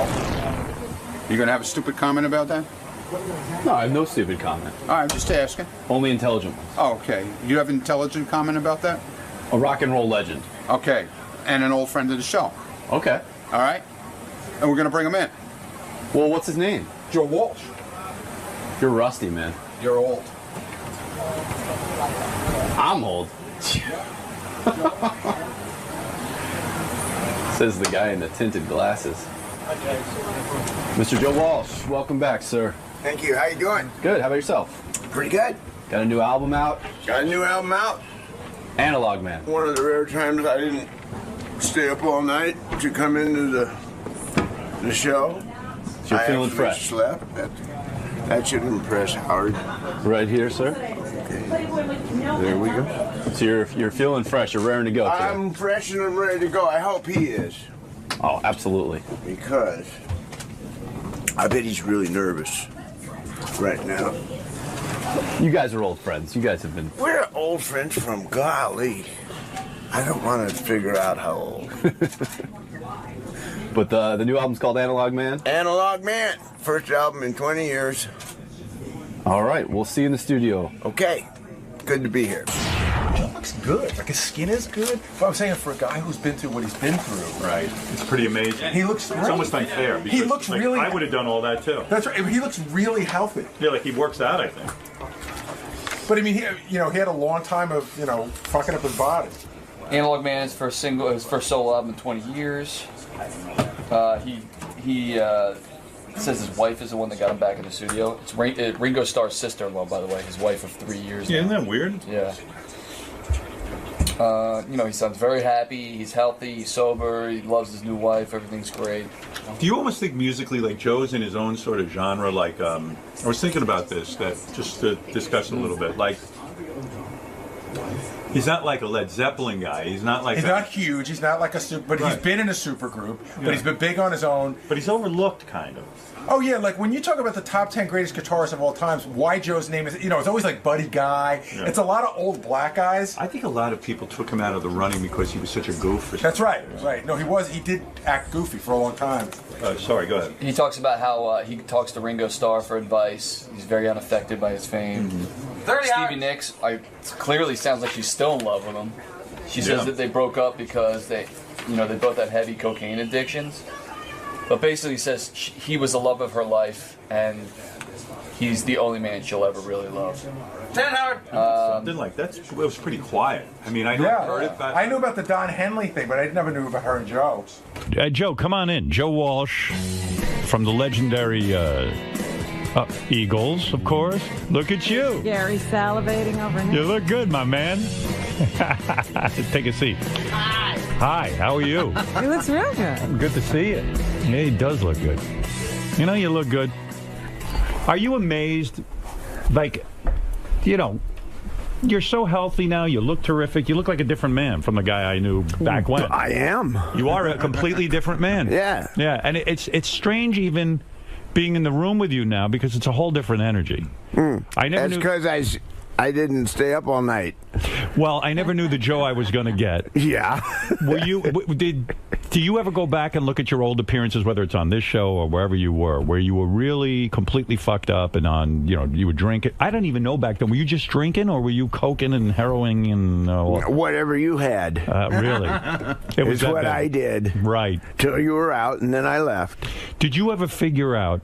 To be serious, did you ever figure out what it was that kind of made you crazy enough to want to destroy your body and destroy your mind? I mean, there had to be something really behind that, right? Well, being an alcoholic. No, but I'm saying there's a reason one becomes an alcoholic, don't you think? Or do you think it's just a disease that randomly hits somebody? I always think there's some psychological basis that your father was even, like, maybe it goes back to your parents. It is probably hereditary, yeah. But I tell you what happened for me. Right. I wrote some songs that were pretty good. Right. When I was high.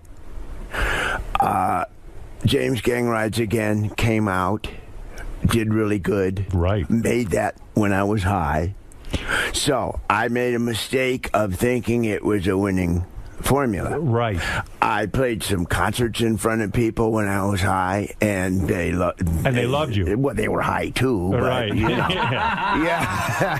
but then later, you know, when I didn't do an album, when I did an album that didn't do so good, I thought, well, I'm not nearly high enough. Right. Oh. And I chased it. Robin. Hey. Hi. But was it the kind of thing where you strike me as a happy-go-lucky kind of guy, but the truth is you're not, because all of that stuff what you're describing is a guy who really wants to be successful. That success was so important to you that you said, oh, I know the winning formula. I'll drink, I'll get high, and then I'll write great music. So it really did matter to you whether you were successful or not. You weren't sort of a happy-go-lucky guy. Maybe it was a reaction to, oh, my God, maybe this will be the secret to my success. You were really hungry for success. Very subtly. Yeah. All of that stuff convinces you that you can't do anything without it. Right. And it's got you. You think that's it? Yeah. It's that simple? Yeah. You don't think it was your relationship with your parents? I mean, I don't know what it was like for you living at home. I don't know. You know, every case is different. If you grew up in an alcoholic family, chances are you're going to be alcoholic. Your mom and dad were alcoholics? There's always that at different times, yeah. Right. So when you see drinking as part of the family life, it doesn't seem like such a bad thing to be doing. When I grew up, it was the 50s, and we would have these family picnics, and everybody drank. Including you. My aunts drank, my uncles drank, my cousins drank. If you were an adult, adults drank. Right. That was just the norm when I was a kid. And it occurred to me that my whole family probably has been rip-roaring drunk for the last 500 years. Right. That was just the norm. How hard was it for you to get sober? Hardest thing I ever did. Yeah, and now you're happy, right? I hear reports on you, because I care about you, and when I hear you're so happy now, I really do get happy for you, because, you know, think about all your contemporaries. A lot of guys died who were even less fucked up than you. A lot of guys we know aren't around anymore. Yeah. Who you thinking about that didn't make it? I'm thinking Bellucci. Kennison. Right. And Keith Moon. And it's kind of sad, too, because if you get that second chance, if you live long enough and you kind of get sober, you go, wow, you think about those guys. They were cut down in their prime. Yeah. And do you think music... See, I happen to think you're one of the greatest guitar players, and I'm not saying it because you're here, but I do. I think the riffs and the songs you came up with were brilliant, especially James Gang stuff, and then when you went to the Eagles, I felt you really improved that band like tenfold. But yet, do you think... when it comes to, I don't know, the rock and roll intelligentsia, or whoever they are, but do you think, well, critics, do you think, yeah, do you think you get criticized or you're not thought of right up there in the upper echelon because your past behavior, because you were so drunk and so outrageous? Do you think that your legend got kind of knocked down to a degree? Were you taken less seriously? I'm not really concerned with that. But you are. Because you're the guy who sat there and drank because you destroyed your own body because you thought that was the formula for success. So you do care about your place in history, right? Musically. Yeah, but I'm not done yet. No, I know you're not. But I'm saying, I don't... When I see the list in Rolling Stone of the top 10 guitarists in the world... Joe's not on it? Yeah, and I don't quite know why. You really are. Do you still practice your guitar every day? Yeah. It's that important to you? I try and play every day, yeah. Is it true you take guitar lessons to this day? That you still take guitar lessons? I'll sit down with somebody, yeah. I'll sit down with somebody and ask them how in the world do you play that, like Brad Paisley. Right. I'll sit down with him and say, hey, man. Why is that? Because you can't figure out how he did that? Well, probably, but it saved me 5 or 6 hours if I just ask him. But does anyone ever come to you and say, hey, Joe, teach me how to play? Teach me how to do that? Not really, but does that bother you? Bothers me. You're the guy who should be giving guitar lessons, not getting guitar lessons. Well, you know what I'm saying? Who does he think is the greatest? Who are your heroes musically? I've never asked you that. You were always too drunk. Couldn't get a straight answer out of you. Do you have musical heroes? No, I had heroes then. They were just different ones. Jim Beam. Yeah. Seriously, who are your heroes? Well, the guy that's the grandfather of us all is Les Paul. Right. The guy who really invented the guitar, the electric guitar, right? The pickup and echo and multi-track recording. Did you get to know him? I knew Les, yeah. Yeah. Were you happy with the inventions and what he did to the guitar? Because you're a guy who in your new album you talk about Analog Man. You can't stand all the new technology. It's kind of like I'm just a regular guy. I don't know from all this technology. Well, I'm not against it. I'm not an old analog fart who came out of the woods. Right. I don't think analog's better. It's just, you got to admit. But you're upset with technology. You don't like now in the Eagles that your fellow Eagle members sit in a studio and they use all these Pro Tools and everything else. It actually slows down the music-making process. It changes it. It makes it more complicated. Easier. Here's two things it does, okay? Okay. One is you can fix anything. Which is bad. Bad, I think. Temptation to fix everything. You lose the soul of the music, don't you? If we'd had Pro Tools when we were doing Hotel California, we'd still be working on Hotel California. Because what you're saying is Hotel California has imperfections, so to speak. And those imperfections are kind of the cool things about it. The charm. Human. And so when you get in the studio now with the Eagles, they sit and go, wait a second, that note's just a little bit out of tune or it's a little bit off. Let's fix it. We've always been like that to some degree. Right. But the great temptation with Pro Tools is to go ahead and fix everything when you don't need to. Do you have enough of a voice in that band? I know you've got to sort of watch your P's and Q's with some of the band members, but do you have enough of a voice in that band to say, guys, stop. We're in a studio. What made us great, why Hotel California works, is because there are mistakes on it. It's not a perfect piece of music. Nothing is. Well, but it's real. I wouldn't single out the Eagles. You say they all do it. Everybody does it. But you are in the Eagles. It's a hazard of Pro Tools. It's a hazard of digital technology. There's one other thing I want to say. Yeah. The temptation with digital technology is to start with a drum machine. Right. That's virtual. Yes. And put that down. And then build up the track with virtual instruments, which are all in the computer, and build up the thing like a kit.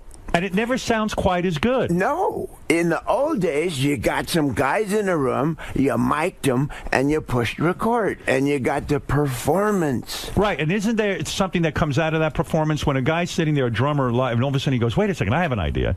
What if I hit it this way? Or you go, wait, I got a better riff. Or that's the magic of being in a studio with a bunch of guys. That's rock and roll from 1954 to 1962. But when you recorded the last Eagles album, and by the way, the album did well. I mean, there was an experiment, too. You sold it through Walmart, and it sold really, really well. And this is a tough day and age to sell music. Yeah. So the experience for you was not the same. Were you all in the studio at the same time, or was it all done with building it up one at a time? There's a temptation. Right. To do it that way. Do you put up a protest in the band, or you just go along with the flow? I go along with the flow. We do it various ways depending on what we're trying to accomplish. Is it liberating now that you have a solo record out because you don't have to deal with the, I'm not going to call it nonsense, but the politics of the Eagles? Is it a liberating experience for you to go in and do it your way? It's, what do I say? Yeah, but I mean, for all of us, I mean, Don's down in Nashville, doing his own thing, recording. Glenn made an album, but for you get to do it your way now. I get to do it my way. Yeah. Is there a part of you that goes, "I'll show these fucking guys how an album should be made"? Nah, never. Nah. There's no anger there, no bitterness. Nah. Have you given up all your friends from the old days? In other words, you used to come in with a boatload of characters that were hanging around. I'm talking about the days when you got my entourage. You had an entourage of guys who could drink you under the table. You know, there was the bass player, Rick the bass player. Are you done with those guys? Are they bad influences, so to speak, on you, or triggers for you? Well, Rick's exempt. Right. He plays with Neil Young now. Yes. He's cleaned up. He's doing great. That's good. For him. Yeah. You have to change all your friends. I know. You have to. Yeah, or else you get sucked into the vortex. Yeah. Yeah. Well, you were another one. We felt like we were the friends that got, and we never did all that stuff with you. Yeah, but we were good for a while, you didn't come see us. Yeah, were we part of the problem? Someone stole my identity, Robbie. Yeah. You know, when I was thinking about you, there was a great... I know you're happily married now. You've been married, what, 3 years? 3 years. Oddly enough, to Ringo Starr's sister-in-law? No. Wait, your wife, your wife is... Are you sure? Do you know who you're married to? What is he, Ringo? Yes, I do.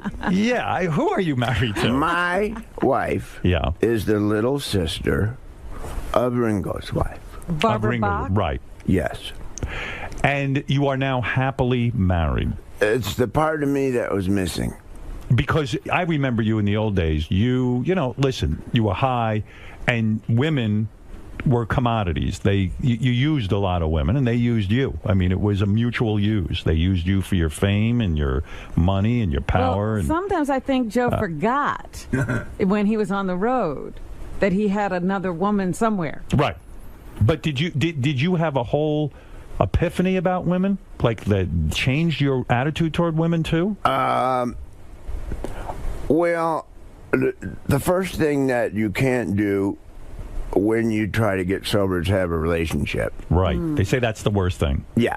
So I did that for a while. You did? You did all the wrong stuff. You sabotaged your recovery by being in a relationship with a woman during it. Yeah. Yeah. Yeah. And that didn't work good. So they're right about that. Yeah. These people know what they're talking about. Yeah. It didn't work good because she becomes your drug, right? Or a reason to drink. Ah. In other words, you'd start fighting with a woman, the relationship gets too heated up, you haven't worked on yourself enough, and then boom, everything goes kablooey, and you need a drink.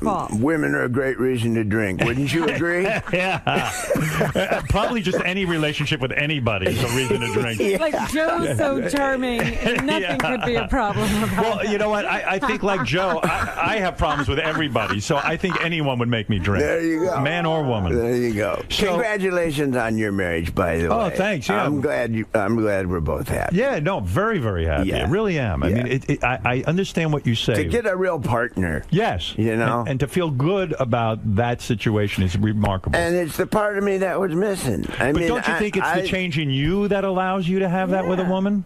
Yeah.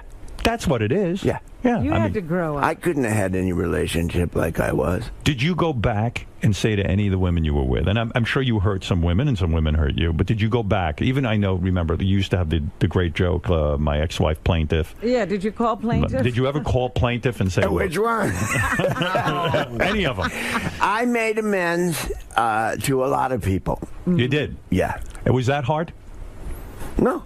Once you do it, does it unlock something in you? Like, does it open up your heart? Yeah. It does? Yeah.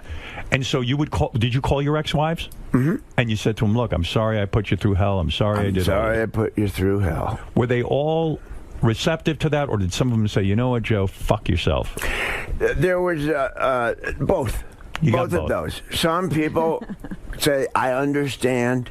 I'm glad you're sober. Some people say, up yours. And some people say, I don't believe you. In other words, the important thing is me. You said it. I'm better for it. Right. And what is it? If it's a phone call or a meeting, and you go there and you confess to them that you were shit or whatever, you were confused. Yeah, you look them in the eye and you tell them, hey, I was really a bad person to you, and I regret it, and I'm sorry. Wow.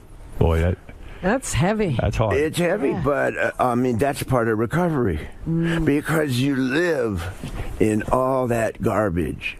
You constantly, even now, everybody goes into the past and digs around in a pile of stuff. Right. And you look for something to be mad about. Right. You look for something to get in a bad mood about, and you attach an emotion to it. And then you're in a bad mood, and none of that exists. All that anger is in you. Yeah. If you clear that out by making amends, you stand a chance. Right. Well, it's a tough... I tell you what, that is not an easy assignment. Has he decided to have more children? No, you're not having more kids, are you? No, I have lots. Yeah. How many kids? I saw one of your daughters on a TV show. Lucy. She's a very talented girl. Yeah. Yeah. She wants to make it in the music business. She's also acting. She's pretty serious about acting. Good-looking girl, too. Yeah, she's nice. Yeah. And then I saw they got you on the show, too. They schlepped you out. I was like, oh, poor Joe. Well, I showed up for her. Yeah, right, I know.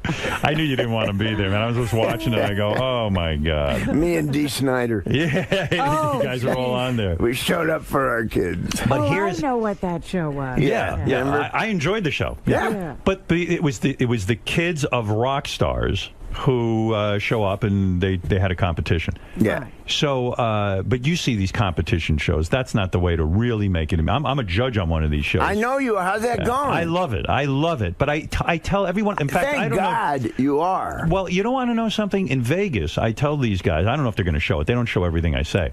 But I said to them, you got to remember, a lot of hard work goes into it. When I saw them fucking off or doing something weird, I'd say, I know musicians. And these guys work their ass off. They might look happy-go-lucky, but how many hours did you spend in your life not only sitting alone in a room with the guitar, but also going out on the road and playing in front of people and learning that, even if you're playing in front of two people, life can really suck and it's not that easy. I mean, there's a lot of hard years. There's no quick fix, right? It's your 10,000 hours. Your 10,000 hours. And you put them in. Yeah. Yeah. And you have, too. Yeah, I mean, we all do. You used to sell mattresses. I did. I still do. I was shocked to learn, though, in your life, one of the great romances was Stevie Nicks of Fleetwood Mac. And this was kept on the down low, even during your whacked out years. Yeah. How'd you do that? But she says you were the love of her life and probably still are. What, is she one of those people you had to call and make amends to? Wow. She's special. She was in love. One of the greatest songwriters ever, right? Stevie Nicks. Yeah. No? Well, am I wrong? I mean, songwriters, in the big picture, all of us from the 70s are memorable and notable, but I mean, the greatest songwriters are like guys from the 30s and 40s. And do you really believe that? You don't believe Jimi Hendrix was a great songwriter? Paul Simon? Oh, yeah, okay. You don't consider yourself a great songwriter? Well, I don't think it's fair to say one of the best ever to anybody. But what a powerful couple. But Stevie Nicks and Joe Walsh. Stevie's very high on the list. Were you in love with her? Did they write together? I don't know. Did you guys ever write together? She helped me do the Confessor album. No kidding. She rode shotgun with me on that one and gave me some direction. And she's really good at the craft of songwriting. Which means what? Sitting down and really putting a pen to paper and actually trying to figure out the lick and all that? Left to my own devices, I will have 85 pieces of paper with a couple words on each. Right. And people like her and my wife Marjorie now help me get 85 words on one piece of paper. How do they help you do that? I mean, you're a songwriter. It's a creative process for you. How do they focus you to take all those 85 slips of paper and combine them into a song? Well, my wife is a closer. That's what she does. When I say it's the part of me that was missing, I got a little attention deficit. Right. But in the 50s, that wasn't diagnosed. You were just difficult. Right. But I got it. Yeah. You know, I see that in one of my sons. I learned about it, and I had it screaming in the 50s. It's one of those things that affects you where you can't keep your mind on one thing. You can't complete tasks. I have a great idea, fantastic idea, and I get it started, and wait a minute, I have another idea. So there it sits. You know, I'm reading a book about this. It's called Get Things Done. Yeah. Do you ever read this book? No. I've just started reading it. I just learned about it. Yeah, so I have great ideas lying all over the place. And what do you do? Do you speak into a little tape recorder? And how does the songwriting process go for Joe Walsh personally? Would you be fucking around with your guitar? You start to, pick at a few notes and go, that's cool? Or do you hear the song in your head first? You once told me years ago you always have a song in your head. Yeah. Yeah. But how do you get it out physically? Because don't you go, oh, my God, this is good. I don't want to lose this. What do you do? What's the first thing you do? So you don't forget it. Well, you can carry around a little recorder. Do you do that? And put ideas down. When I remember to, yeah. Because you need a giant inbox, so to speak. But by that I mean you need a place that whenever you get an idea, you just put it in there so you don't have to sit and worry. Didn't that worry you when you had a great hook or something and you'd say, oh, shit, I can't forget it, I can't, or you didn't care? It depends. When I was wasted, I would write it down, except in the morning, it didn't make any sense. Okay, a song like Life's Been Good So Far. Life's been good so far. You're standing around one day. Do you hear the words first or the music? Usually the music. The music? Yeah. You heard... It's real abstract, and I think it's the same for all of us. You hear an idea, and it's kind of a symmetry. So did you hear? So when you say you heard an idea, symmetry, was it like? Yeah, as a matter of fact, yeah. That's what you heard. Yeah. And then you go, I don't know what the fuck to do with that. Well, you go, okay, there's something. Right. Now, what do you do with that? You go over to a tape recorder and you go. I kind of have a place in my head that it goes with different drawers. Really? And you retain this? Yeah. I wonder I'm wondering, why don't you think this is something you've heard before? You know, like you're humming somebody else's tune. I'm amazed that I would sit there and think how many songs he forgot that are in that drawer. Well, think of how many songs never got written that people had. Yeah, Robin, you're right. Whatever you just said, I forgot. Yeah, sometimes you think it's something you heard. Yeah, right. Well, that's where you go, aha. Right. You mess around with old blues licks, and you mess around, and you realize, boy, this is fantastic. Oops. Except it's a Hendrix lick. And you think, oh, well, start again. But once in a while, you get a nibble. Did you ever meet Hendrix? Yeah. Oh, you did? Yeah. Did you ever get to play with him? Not live. Not live. Backstage. You went backstage. Where was this? Youngstown, Ohio. Back in the early 70s? Yeah. Okay.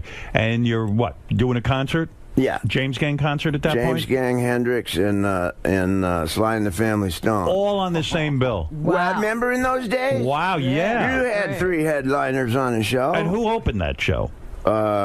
We did. The James Gang. Yeah. Unbelievable. What a show. Yeah. And then Sly and the Family Stone, and then I guess Hendrix. Well, Sly never came out of his dressing room. Yeah, right. But there's another guy. I mean, he's a difficult guy, right? He's had his problems. Yeah. And I don't think he ever came out of them like you Still did. going through it, yeah. I don't think he made it. No. Do you ever see him around? No. No. He's like a recluse.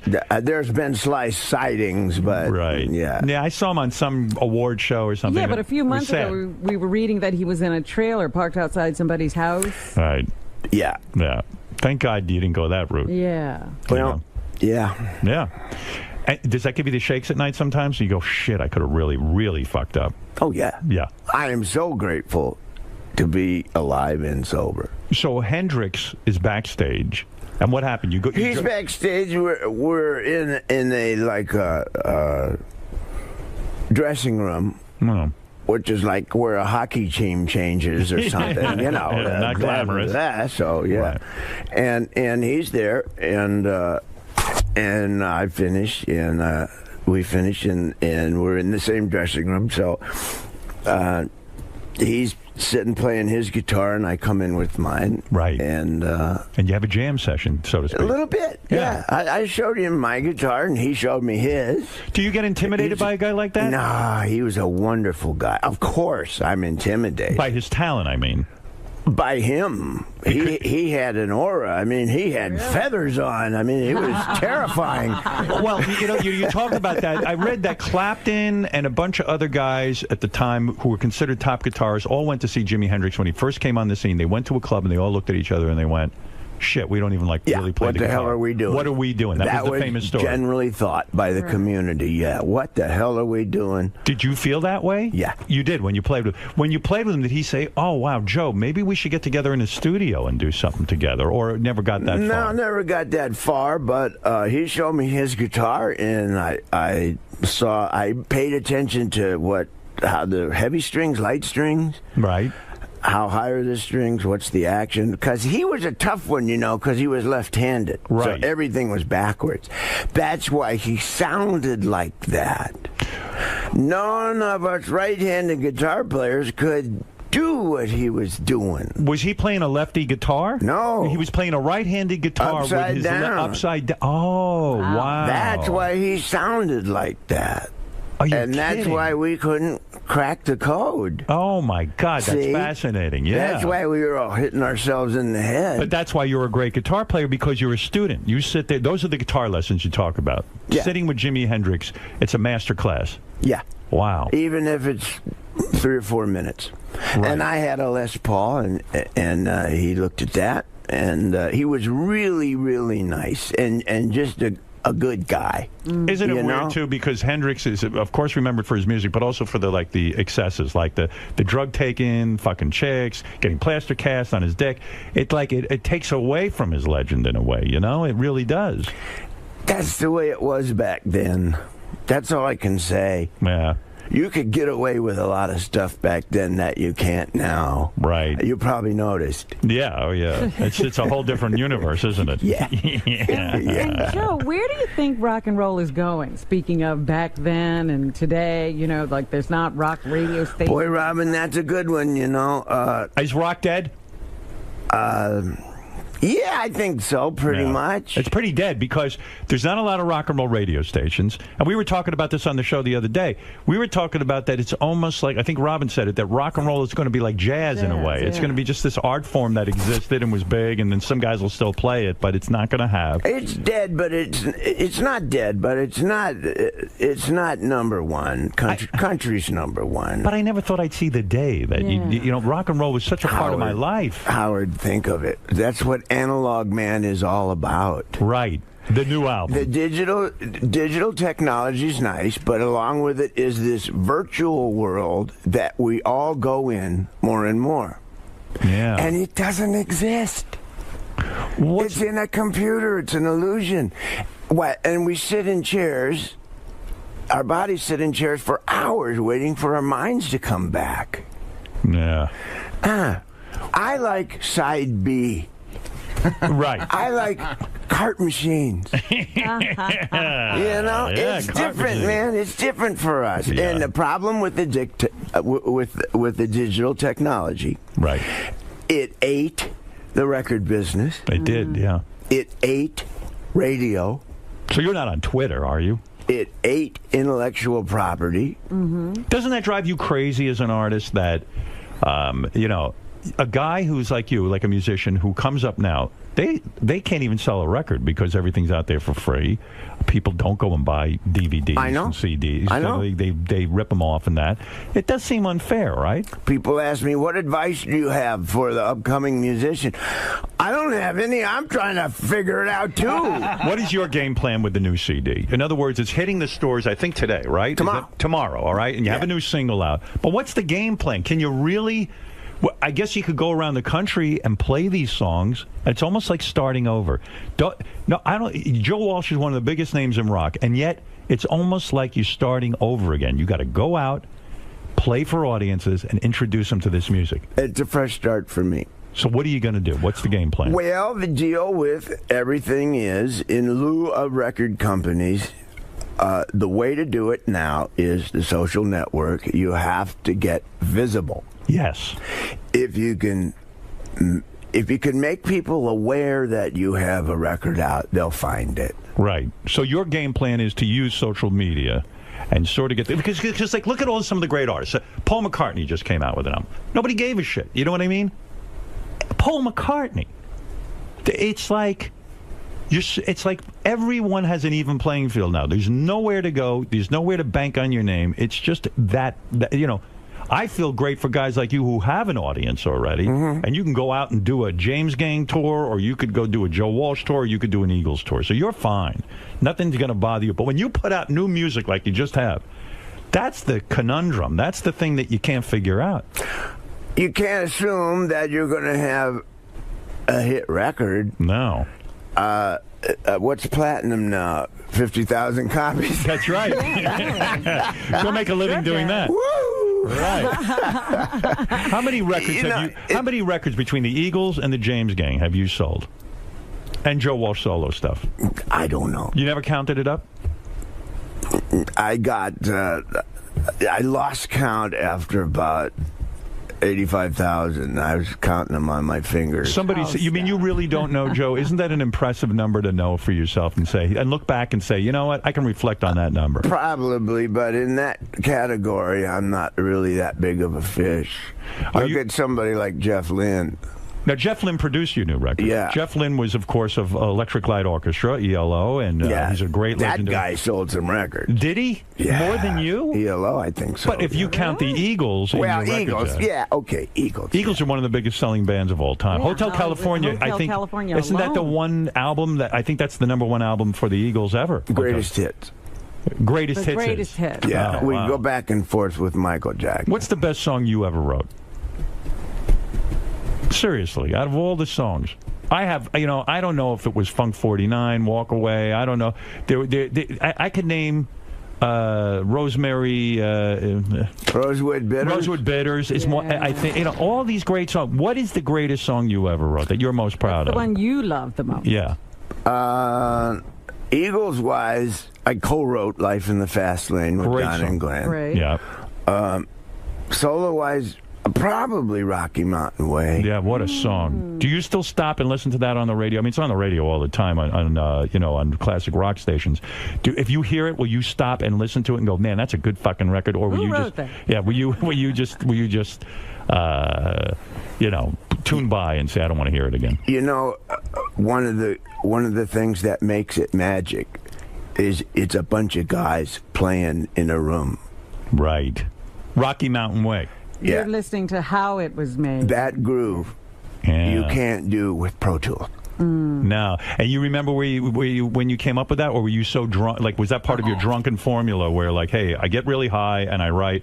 Do you remember any of that process of writing that great song? Yeah. Oh, you do? Yeah. What was the process on that one? I was in Colorado. Right. I had left the James Gang. I was worried that I might have made a mistake. It's scary. Yeah. Yeah. Yeah. Because that was a successful entity. Yeah. Right. Yeah, we were doing fine. Why did you leave?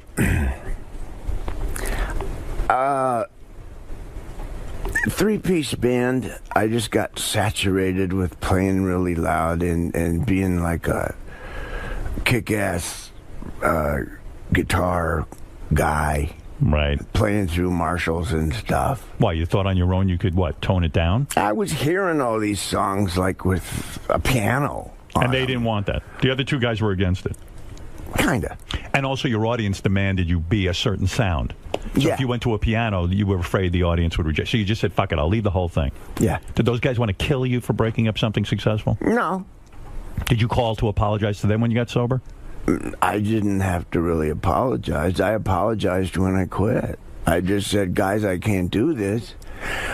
I'm a musician, too. Yeah. Yeah. And I got to go have a look at that.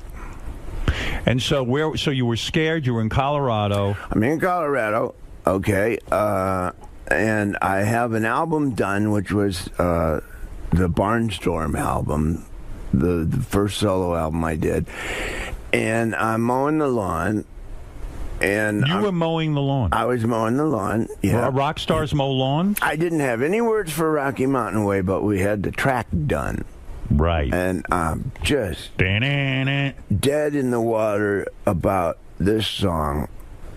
What is it about? You mean you just hear music? There's no vocal. There's no tune, really, except that. If there were words, I hear where they go. But you don't have the actual words. I don't know what they are. So how do they come to you? Well, I'm on the lawn. I look up, and there's the front range of the Rocky Mountains with snow on them in the summer. Right. And it knocked me back because it was just beautiful.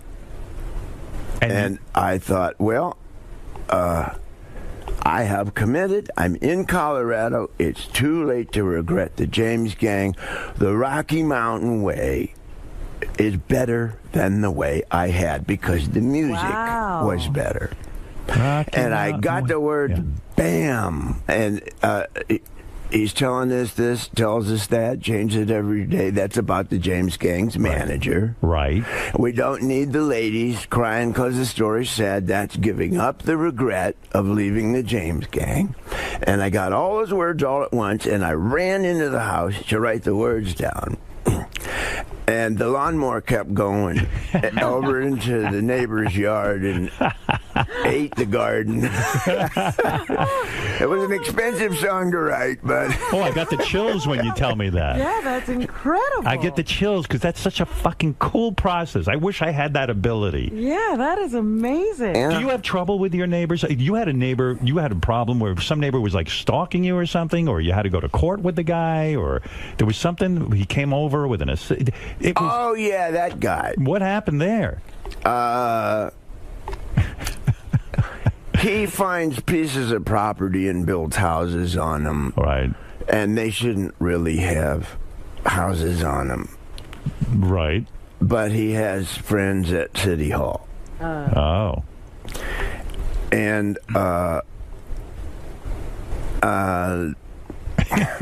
it's a complicated life. I was wishing he wasn't doing that. Right. So I didn't help him. I see. He got frustrated with you. And he got frustrated, yeah. I see. Yeah. It's complicated being Joe Walsh sometimes. But now it seems like it's a lot simpler. You got the wife, you're happy. Oh, it's so much simpler. Now, let me say that Joe Walsh's new solo album, Analog Man, is in stores tomorrow. Tomorrow. Hey, I didn't finish that thought, though, with Stevie Nicks. Yeah. I mean, you two became this couple, and she says you are the love of her life. All those songs were about Joe? Yeah. She wrote one about me, yeah. What was the big one about you? Joe? Joe just fell asleep. Yeah. He's thinking of the name. I'm trying to I'm embarrassed. I don't Was it a remember Fleetwood Mac song, or was it from one of her solos? One of her solos. One of her solo albums? Yeah. Yeah. Stand there. Has anyone ever wrote a song for you? Hell no. I wish you No, would. that's how the song goes. Stupid. Oh, shit. When are you going to write a song about me? Actually, I got a... That's a good idea. Yeah, I got an email from Leslie West. He claims he has an idea. He was thinking of me. He wants to write a song about me. I'm very honored. That's flattering. I feel like a hot chick. Well, you better wait till you hear it first. Yeah. Give my best to Leslie. I will. You know, he lost his leg. Yeah. Yeah, and but he's doing well. Yeah. He has a great spirit about him. He's a great guy. And a great guitar player. Yes, he is. Yes. Now, there's a guy that could probably be on Rolling Stone's list. Yes. Where the hell's he? Exactly. He's not on the list either? That's right. Well, anyway, the legendary Joe Walsh, who is doing so well, happily married now. Happily Very married. for Joe. And Ringo is your brother-in-law. My brother-in-law. Do you guys hang? get together? Yeah, we hang. You do. Do you sign autographs? Joe, do you sign autographs? Because Ringo has stopped signing everything. I signed his name for him. You do. That's why he got me. Ringo comes over the house, and it's like a family get-together. Yeah. That's kind of fun. I mean, that's an interesting thing. Yeah, He says, sign all these albums for me. I'm done. You get along with each other? Very well. You do. You know, he's so down to earth, Paul too, for what those guys have been through. Right. And the really good positive energy. And in terms of a family, I got this huge family that came along with my wife, and it's a dynamic I'd never been around because they're really close. And learning to be part of is one of the things that has opened me up. Right. And made me feel, given me confidence, which is something I never had. That's why I drank. Yeah. Well, I'm glad you're not drinking. I'm glad you're healthy. So having Ringo, his insight and his wisdom has helped me with my life and as a human being, besides the music part of it. Yeah, he seems like a real guy. I mean, I got to know Paul McCartney a little bit. What an amazing guy. Yeah. I mean, something else. Yeah. I always say, you talk about guys who strip it down, so to speak, who are analog men. I was talking the other day, I heard a song of his that I hadn't heard in years. It was from his first solo album after he left the Beatles. It was Turn It Up. What's the name of that song? Ooh You. Ooh You. And I love this song, Ooh You, but it's so fucking stripped down. And in fact, he's in his studio doing it, and he says, "Turn it up." He's talking to the engineer. It became part of the song. Yeah, that's the shit I like. That's analog. That's analog. That's what we're talking about. Yeah. You and Ringo, you and Ringo ever swap sisters? Would that ever happen? Like you do his? Howard, I'm not going to stoop to that mentality. Let's go get our asses waxed. Right. Listen, this. Oh, and by the way, the single is "Lucky That Way." I'll play a little. Is that right? I want to hear. Yeah. Let me see. "Lucky That Way" sounds like your life now. Joe Walsh, the new solo album, Analog Man. And that's in stores tomorrow.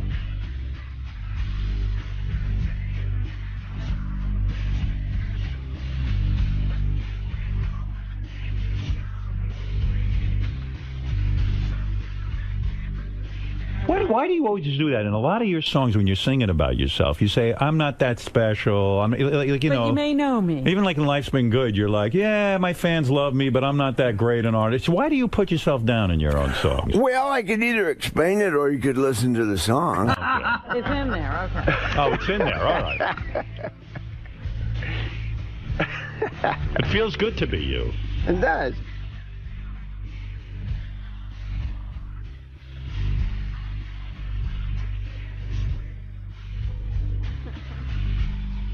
Listen to the chorus. I am. Yeah, here comes the chorus. When you wrote you had a Maserati, did you really have the Maserati?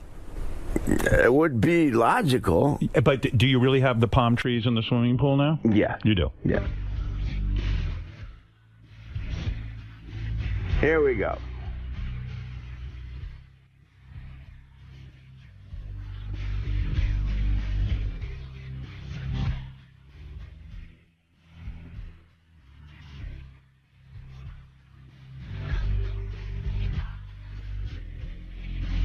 Here we come. This is it. There you go. I'm just lucky that way. Yeah. What is it, Gary? How dare you interrupt my... What? He's handing me a piece of I'm paper. going to tell you what it is. Oh, here. Oh. That's a song that Stevie wrote for Joe. God, she must have loved you. What was the song? The song is called Has Anyone Ever Written Anything For You, as Joe said. And I thought he was talking to me. Listen to this lyric. You know I'd rather be alone than be without you, don't you know? She'd rather be alone than be without you. What the fuck did you do to this girl? You must He's just lucky that way. You must have banged her silly. Were you in love with her? As a sister. Really? God, she was. I mean, I imagine this was the 70s, right? I mean, she's like a soulmate, you know? You still talk to her? Once in a while. This was like in the 70s, right? I mean, was there a more beautiful, physically beautiful woman than Stevie Nicks and all that talent? I mean, you would think that's the whole package. I mean, that would be my fantasy. Were you not into her? No, I was, Robin. That didn't come out right. All I'm saying is that we were seeking refuge, kind of, in each other's presence. Because you both were into drugs at that point? Kind of, yeah, there was that part of it, but we were on the road, we had careers, we were both lonely. Why did you never marry her? Did the thought cross your mind at one point? No. And you never thought that way even in terms of like a powerful couple? Like, oh my God, there's two incredibly powerful people in rock and roll. Or maybe that would have been too much. Well, the relationship came and ran its course, as rock and roll relationships do. Does it get competitive? Like, do you sit there and she was in Fleetwood Mac at that point, I guess? No, she wasn't. She wasn't. No. She was a solo, or she was in Buckingham Nicks. Yeah. And does it get competitive? Is that the problem? Like, you could never really marry another singer-songwriter because the two of you sit there and drive each other nuts with that stuff, career? What made it possible was that we toured together. Right. So when you tour together, it's we spent all that time together. But you were not monogamous with her, so she probably got jealous too. Because knowing you back in those days, you were not going to be limited to one woman. True? You weren't going to be limited to one drink and not one woman. You were an addict. We were both monogamous for that summer. That's a pretty long time. Yeah. So you A felt whole something season. for her. Well, yeah, in rock and roll, that's 10 years. That's a long time. That's a long time. When we stopped touring, we drifted apart. I had to. Yeah. Yeah. I had to. Look at you. What a life. But do you think you could have been with somebody as powerful and talented as Stevie? No, I don't think either of us could have committed to a lasting relationship in the state that we were in. You surprised Steven Tyler's a judge on American Idol? Seriously. I mean, Steven Tyler's one of the great songwriter, great rock and roll stars. I don't exactly know why he's doing that. I had heard that it was for the money. That literally he had gone through so much money that it was like a $10 million payday. That makes sense. Yeah. You held on to a lot of your money, even though all the marriages and getting high and everything. How did you manage to hold on to your money? I know you're worth $164 million. You know that? I do. Who'd you hear that from? Your accountant told me. He's still got $164 million on his own. No one told me, but I read it on the internet that you were worth around $164 million. And that makes sense to me, between the Eagles and all the music, and royalties and touring. But you could have lost it all, right? I did. You lost every dime you had? Pretty much. When was that? When I went into recovery. No kidding. And then, in 1994, the Eagles decided to go back to work. Mm-hmm. And so I had a clean start. And they came to you and said, Joe, we're putting you in the band, but you got to get clean, right? We can't do it without you. and we can't do it unless you're sober. Don and Glenn said that to me. They saved your life. It was an intervention, and they were real brothers when they did that. That's right. Because that's what I needed. It motivated you. You were broke? So you are not worth $164 million. No, I'm not. Right. Because you got to get back, that's a lot of money. Does that bother you? Does that bother you at all that you pissed away a lot of money? Not the money, the time. You lost a lot of time in your life. Yeah. There's like 12 years in there. I wish I had back. Right. You Right. know? Yeah. But, I'm alive. I'm here. It's true, because when you go through life that way, that high, it's like, wow, I don't even know what the fuck I did. There's so many things I could have learned. Based on all accounts, I had a great time. But you don't remember. I probably remember more. Yeah, you know more than I do. I remember doing a TV show, and I wanted you to be a guest, Howard, and you what are you slept through asking it. when I'm me all these questions? You know more than me. I know, that's so true. All right, listen, Joe Walsh, it's exciting. New music from Joe. Analog Man is in stores tomorrow. Hi, Marjorie, I love you. Marjorie, I love you too, baby. And Robin, I love you too. I love you, Joe. Hope you're feeling better. JoeWalsh.com is where you can go to get all your Joe information. And Joe, anytime you come and see us, you know I like it. Next time, come back with a full album only about me. America's Sweetheart. I'm going to call Leslie. Call Leslie. I think we could write a good song about you. I think it's time you two teamed up and wrote a song about That me. would be good. I don't need you to make amends or anything like that with me. I'm fine with you. Well, after we write the song, we may need to. Yeah. The great and legendary Joe Walsh. Thanks, Joe. Joe. That was so cool. Yeah. What elements would a song about Howard Stern have to contain? If you were gonna get together with Leslie and write a song, what does a Howard Stern themed song sound like? Funky. Yeah. Kind of funky, kind of Ramones. Little funk, a little punk. Yeah, yeah, funky punk or punky funk. Something like that. Words.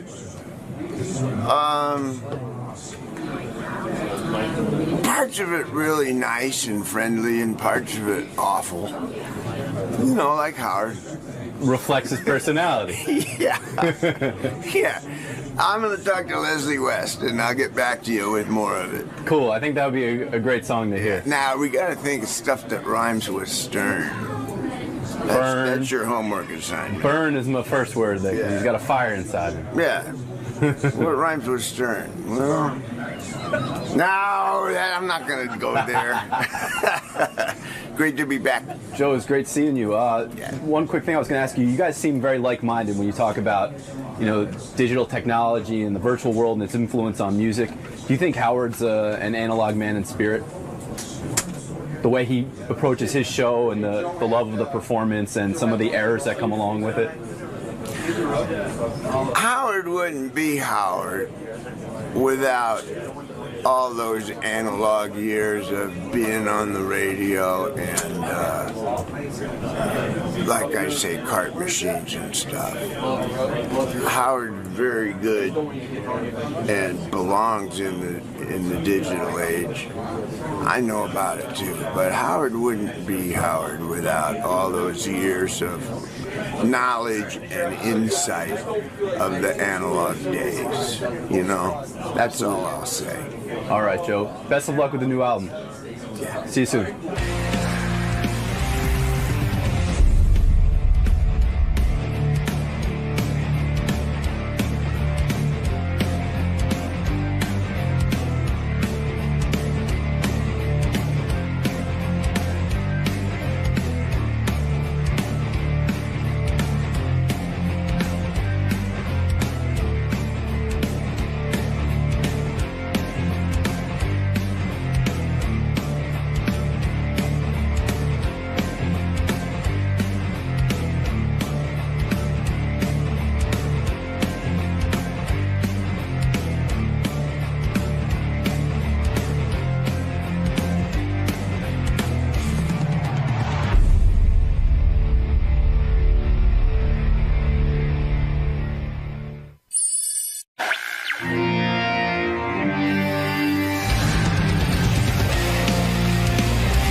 friend of the show.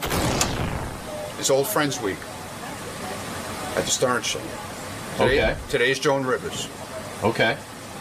Okay? She's got a new book out, you know. Yes, I know. I read about it in the newspaper yesterday. You know what it's called? Very similar to what I think you would title the book. Yeah, The first line is, I hate everyone. That's it. And then she says, starting with me. But I don't think you feel that way about yourself. I don't hate myself. You love yourself. No, I don't. I love you. Good morning, Joan. Good morning. How are you today? A little disappointed because you don't have your ice cream machine anymore. We got rid of that? I think so. That's not I didn't right. see it. Not right. We lured you with ice cream, then we took it away. Very important. Good morning, good morning. Otherwise, I'm fine, thank you. And you have a new book out, I so... have a new book called Joan Rivers, I Hate Everybody, and it's the first book of comedy that was ever banned. Very excited. It's already been banned? It's been banned by, I'm not allowed to say the name, Costco. That's kind of cool, though. Beyond cool. I mean... Beyond cool, that means the nice thing is no very fat people will be able to buy it and hide it in their folds.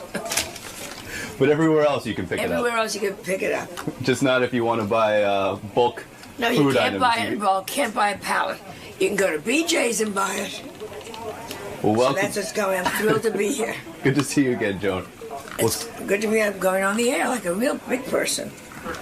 And how is Howard now that he's rich? I think he's doing well. I think he's enjoying this Who's run he on on with? AGT. He's on with It's Howie Mandel.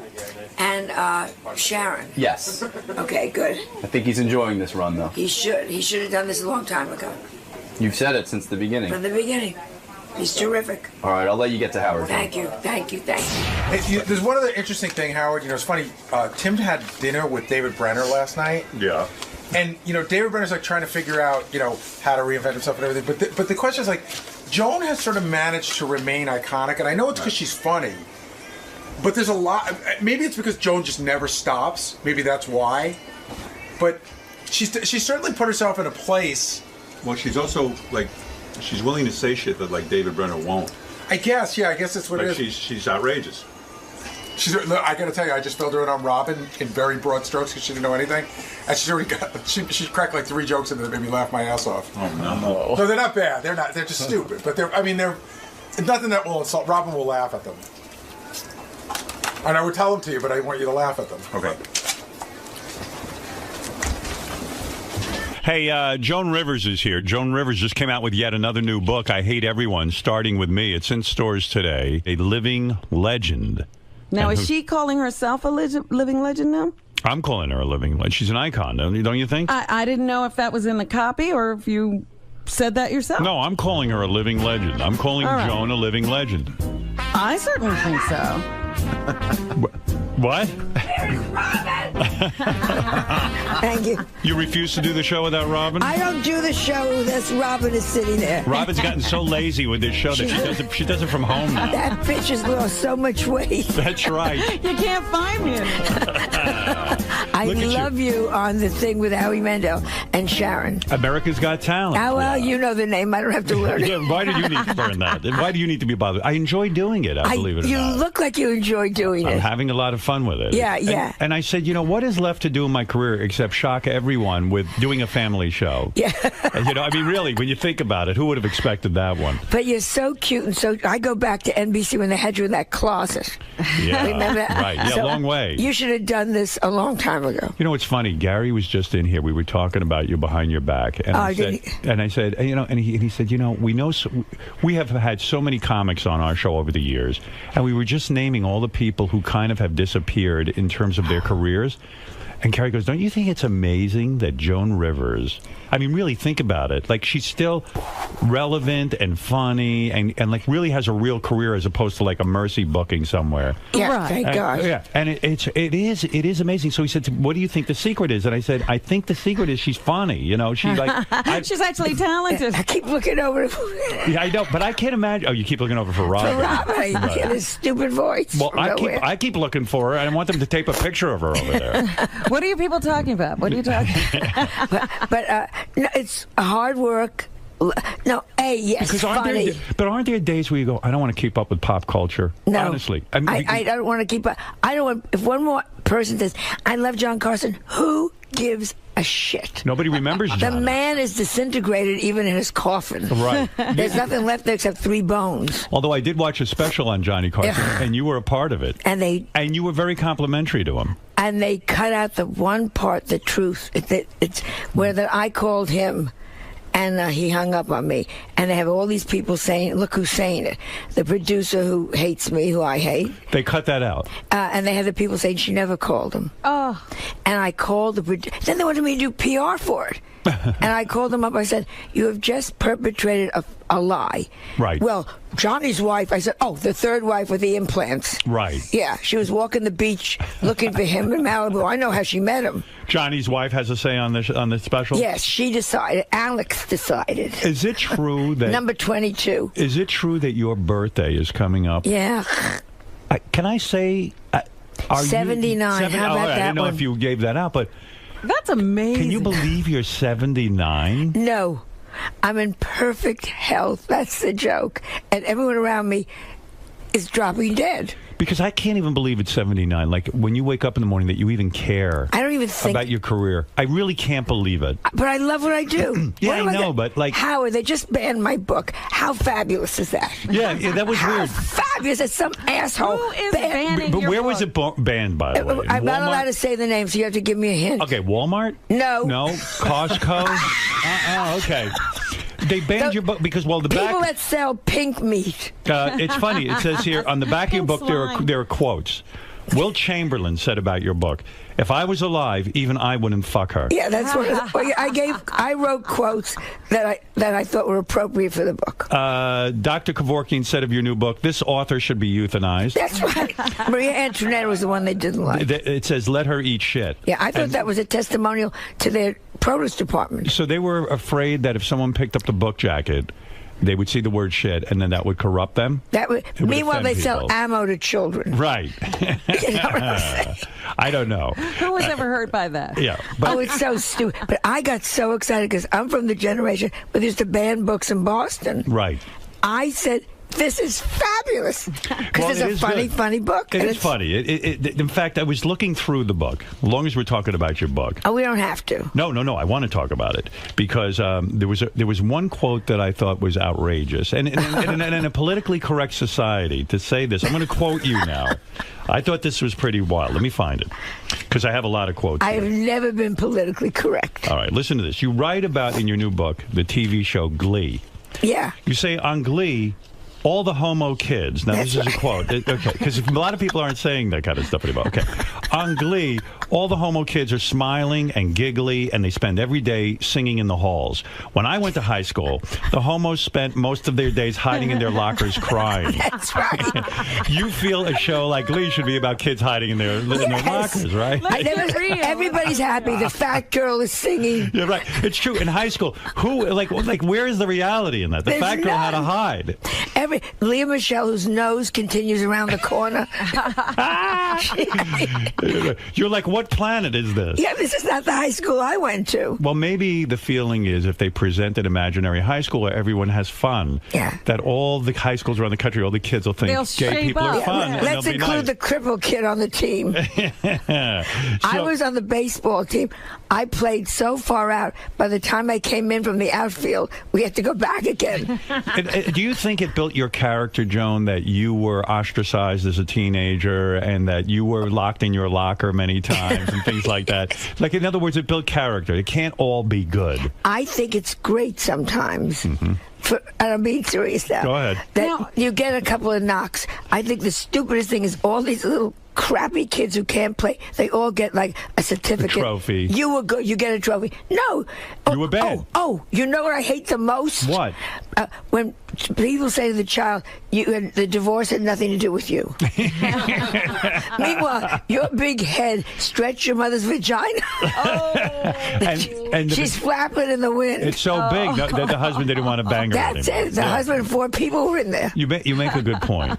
Now, on Octomom, you wrote that her uterus is like a sausage maker. Yes. You're right. It's true. I spoke to her the other day. Wait, I'm going to give Did you a you couple of talk quotes. to her? You did. can't talk to her. We did speak to her. Totally crazy. You can't. Yeah, she's totally wild. She just doesn't shut up. And why won't nobody's addressing that these children are trapped in a house with her? I know. Well, thank God she's not Kate Gosselin. Now, what about this? Can you be sued in your book for writing about Oprah in this manner? Do you know? Did you check this with lawyers? I checked this with lawyers, and it's a humor book. I see. Because it says here. That's how you get away with it. It's a humor book. You say Oprah is Stedman's beard. That's what I think. Yeah, you say, yeah, sure, Oprah denies it, but even Abraham Lincoln didn't have this big a beard. I know Oprah's opened schools and raised money and given away big, Buicks and things like that, but so what? She can't keep her weight at a reasonable level because that's important to you, right? I mean, someone has to keep their weight at a reasonable level. One day she weighs 140. 2 days later, she's being fitted for a boat cover. How long did it take you to write this vicious book? Yes, I mean, did this Honestly. just pour out of you, or did you have to labor over it? You're such an angry woman. I did. It's funny. Are you angry? Are you an angry woman? Oh, I think I'm furious. Yeah, you are. What do you think you're furious about, honestly? About the stupidity of everything. Do you think that's it, or does it go deeper? Does it go back to your mother and father? No, I'm being serious for a second. Yeah. Do you think, Like your personal anger. Do you think you're so angry that it goes back to like your mom and dad not treating you properly? They were very good parents. Were they? Yeah, and I had what they call a very good childhood. They understood you? To a Then point. what happened? I get a feeling they didn't. I had my father was a doctor. He worked hard. My mother was a housewife. She did her best. Right. They cared about the girls, my sister and I. Did they sit there and worry like I worried everything that Melissa did? Right. I doubt it. Is your sister still alive? My sister's still alive. Is she totally jealous of you and your career? Probably. But she a married woman? She married, 2 children, both did well. She's angry? a lawyer. Are you angry that she had the marriage that lasted and that she's happier than you? She's not happy than I am. She isn't? Oh, she's miserable? I'm very happy. Is she happy in her marriage? She's happy. Well, he died. Oh, he died. So she is happy. Well, look at the age. Yeah, right. How many guys last that long? These men are dropping like flies. You're not kidding.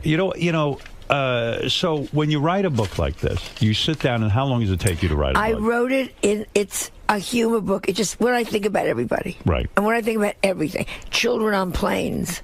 Right. Terrible, right? Well, what do you where do? is Casey Anthony when you need her? Right. How are they supposed to get around, Joe?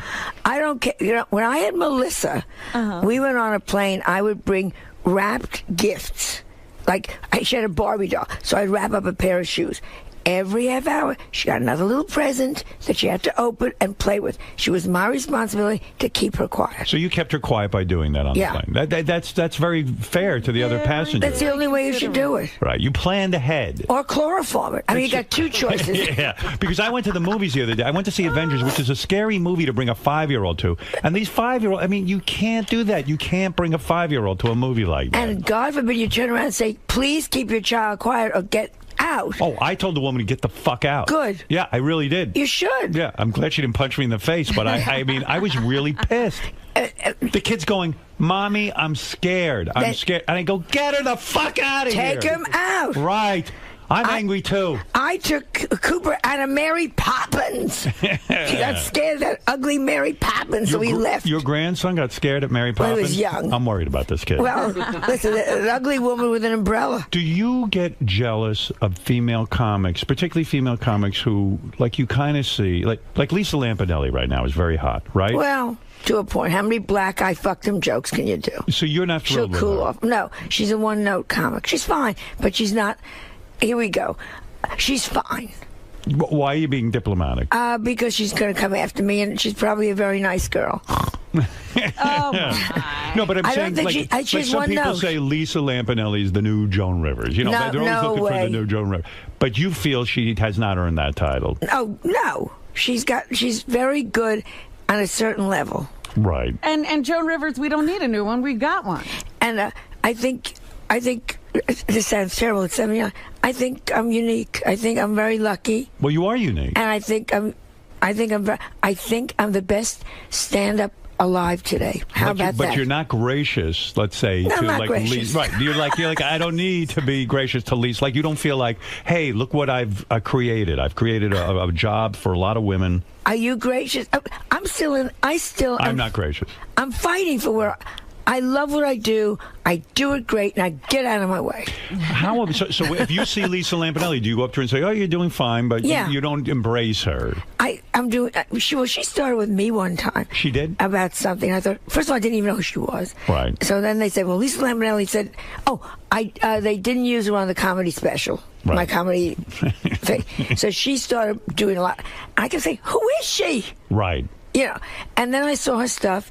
And every time you see her, it's still, I fucked a black guy, I got a black guy, I need a fucking black guy. Okay, let's get a second story in here. You've fucked many black guys. Oh, my God. And you don't dwell Well, on it. Melissa's furious. About it. She never even talked about it. I've talked to a point. By the but way, Melissa gets upset because she's jealous. In your new book, you talk about black people, and you say... I talk about everybody. Yeah, and you say that you feel black people already have to figure out what to call themselves. Yes. You say in the book that, when you were a young girl, everyone said colored, and then all of a sudden they wanted to be Negro. Then you say they wanted to be black. Now they want to be African American. You said, white people aren't that bright. We can't follow along. Pick a name and fucking stick with it. Pick a name and I'll do it. You say this in the new book. Yes, the book is hilarious. So there's wisdom in this book. Thank you, Howard. There's wisdom. And talk about when you used to fuck black guys. Melissa's real father is Malcolm X, you reveal in the Well, no, actually, it's Denzel Washington. Denzel Washington. I went for looks. That's right. A lot of people don't know that.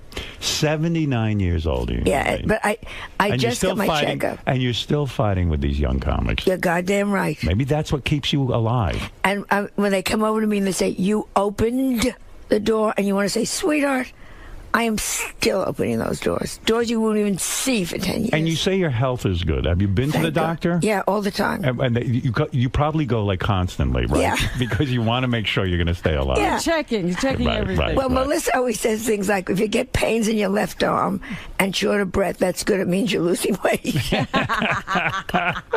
Don't check that one. Don't check that, mother. Can you even count back how many years it's been since you lost your virginity, or you've lost count?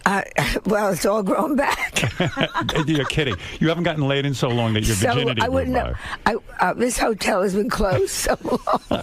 Your hymen grew back. Oh, it's so sad. I hope you write about that. I can marry a Hasidic because I'm pure You're again. pure. You could act. But does Joan Rivers masturbate at 79? That's a good question. That's a wonderful question. And we won't go there. Ask Jane Fonda with her new body. Boy, she looks good, right? She does, yeah. She looks You great. got to admire her. In fact, someone said to me the other day, young guy, he goes, this sounds weird, I guess, but I guess Jane Fonda was up here promoting, or he saw her on TV, and he said, I'd fuck her. Yeah. Don't you love... Oh, all right. This is one of my big pet peeves. Beautiful older women and a real schlumpy guy with stuff coming out of his nose. I might fuck her. And you want to go, she wouldn't touch you with a 10-foot pole. Yeah, this guy, I think he was missing half his limbs, and he was ready to go fuck. That's a turn on to me, though. Hey, listen, compared to who you're dating, it's a pleasure. Are you dating? I'm not dating now. Why won't you say it? I want to know, does a 79-year-old woman still need to masturbate? Honestly, but a straight answer, you do. Everybody. Wow. I thought that maybe the desire leaves. The desire never, and the look for romance never leaves. Wow. But is it romantic masturbating? Oh yeah, well, I always put a picture up. You still pray for I'm moving romance. to women now, though. You still pray for romance? Yeah, I would still love a romance. You never made it with a woman, did you? No, never. Never, truly, never even had like a girl crush. No. Right. Girl crush is silly. Yeah, that's so stupid. What are you talking about? Where did you get your vibrator from? from? The boobies get in the way. Where did you get your vibrator from? QVC? My vibrator, I got what I did. You got to put out a line. I had a vibrator show on vibrators on my daytime show. Yeah. So this vibrator that I have is so old.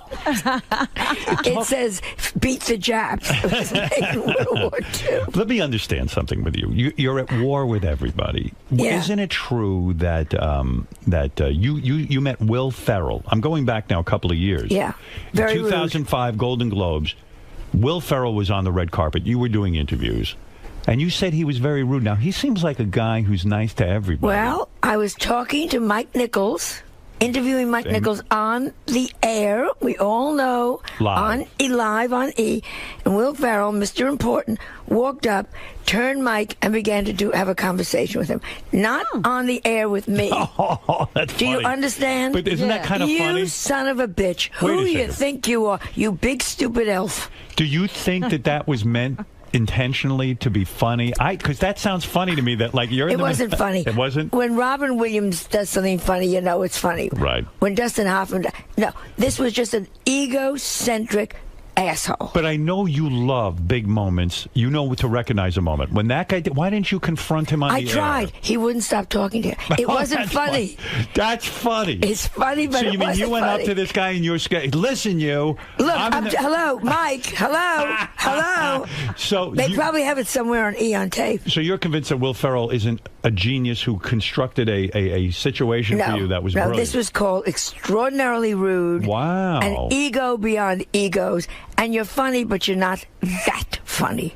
Is it true that you claim, now, again, I can't even believe this number, that you've had a total of 739 cosmetic procedures? I did it as a joke. That is a joke, And right? some moron picked it up and wrote it. I said, how is that even? You would not be alive. I would be covered in bandages. Yeah. And by the way, let me say, how about how Letterman all of a sudden has embraced you? We really like each other. It's about fucking time. Yeah, but at least he does it. Leno, that asshole. Scumbag. Scumbag. Let's call it the way it is. That not funny, lucky. That motherfucker. Yeah. Come on, let's go, baby. You think you're angry. Come on, right now. What is Leno doing? He doesn't acknowledge. Never acknowledge, never asked on the show. I can't acknowledge Joan Rivers. She hasn't done anything. Yeah, a moron. But all the others, Jimmy Kimmel's been wonderful. Jimmy Fallon's been amazing. Letterman. I think you're absolutely terrific on Letterman. I love working with him. I've watched every appearance you did on Letterman, and I used to say to you for years when I always had you on the show, I say, I don't understand why David Letterman doesn't have you on, and Leno and all these guys. Yeah. You're a terrific guest. Yeah. You come out there, you're prepared, and you work it. Like a woman who wants to succeed. Yeah, I still do it like it's my first shot. That's it. Do you think Leno doesn't have you on because it's still tied in with him trying to identify with Johnny Carson, that dumb fuck? Yeah. Both of them. Yeah. Right. But at this point, he'll never have me on because I always say, quote, one funny joke Leno ever said, and nobody can come up with it. Wait a second, though. As weird as this will sound, I will defend Jay as a young stand-up comic. He was great, right? Am I right or wrong? As a young Yes. stand-up comic, he was very funny. Very funny. Very funny. I would say one of the top guys. Well, let's not push that either. Really? But he was good. He was very good. He was very good. Gary Shanley. There was a whole group that was coming up at the same time. Does Gary Shandling still? How does he live? I mean, I love Gary. He Me must too. have made a pile of money. But on what? I asked him. I was at a party with him. I go, "How are you alive?" I go, "How do you eat?" I mean, what you were on HBO? They're infamously cheap. And he was on the. Oh, and also ask me how Bill Maher can buy a $20 million. Where did Bill Maher? I began to throw up my breakfast yesterday. 6 bagels came out of my mouth. Now, Bill Maher's a good comic. I love feel. Bill. He's very smart. Where did you get the money to buy a baseball team? Well, we were asking this question on the air yesterday. We were doing the finances. We said, like, how much money could Bill? In other words, to shell out $20 million to own part of the Mets, you would have to be worth at least $60-70 million at least. Because you can't give up every $20 million you got. And maybe he's getting kickbacks from Huffington Post. we had a theory that he didn't put up $20 million. That maybe he put up $1 million, and that other people are involved in his $20 million. Right. Do you think that's the case? Yeah. Then why don't they ever come to me with that? You know what I'm saying? I don't know. But my fashion how are you police. not? What are you worth? Seriously, Nothing. I'm not making that a is such horseshit. I swear to you, on my grandson. How are you worth on my nothing? Because I was always salaried. Fashion police. I'm doing it now. It's a career move. I know. Joan and Melissa. It's a career move. Everything is a goddamn career move. It's time I got a little cash here. I don't own anything. Joan and Melissa are going into the third season. Third season. You don't own a piece of that show? No. And you're telling me that here's a show that's successful. 3 seasons now on E! Yeah. And they're not going to pay. They're like, no, Joan, this is just a vanity project. Yeah. But look what it will do for your I'm not starving. I live very high. I know. As you know. But I don't have this kind of money. My accountant calls me up all the time. You got to sell either the country house or the city house. Really? You don't have that kind of bread? No. It's remarkable, Libby. Because the clothing line, the what is that? Yeah, the jewelry and the clothing line. I've done very well. They've kept me through the lean periods. Right. The jewelry and the clothing support me so I can do fashion police and I feel like all of the money went into your face. a lot of it went in my face, a little in the breast. You're seeing it. You're looking at it. I'm looking at it. Is it true? Edgar's funeral cost me a fortune. Tell me the truth, Joan, and clear this up for me. I know on your show, on your television show on E, you smoked marijuana. That was on We. That was on We, right? You're on We and E. I'm on We and E and QVC. Yeah. How about a real network finally? Yeah, I'd like to be on NBC, but exactly. Well, they're busy with me. Exactly, which is great. Right. Go ahead. Yeah. And Chelsea Handler's on NBC too. You know, she got.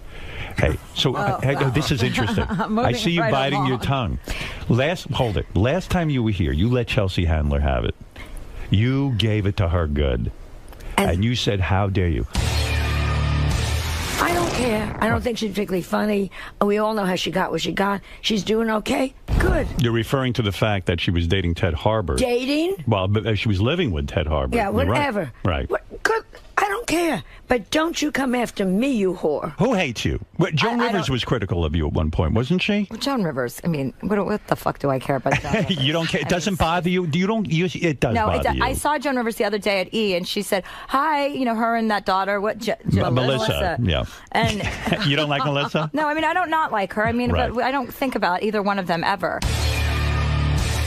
I have heard through the grapevine that the E Network came to you and told you to shut your mouth about Chelsea Handler. They told both of us, and I think it was very smart.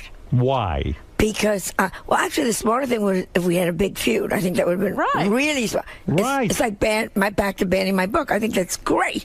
But they said, please stop it. You went along with that? Oh, they're not.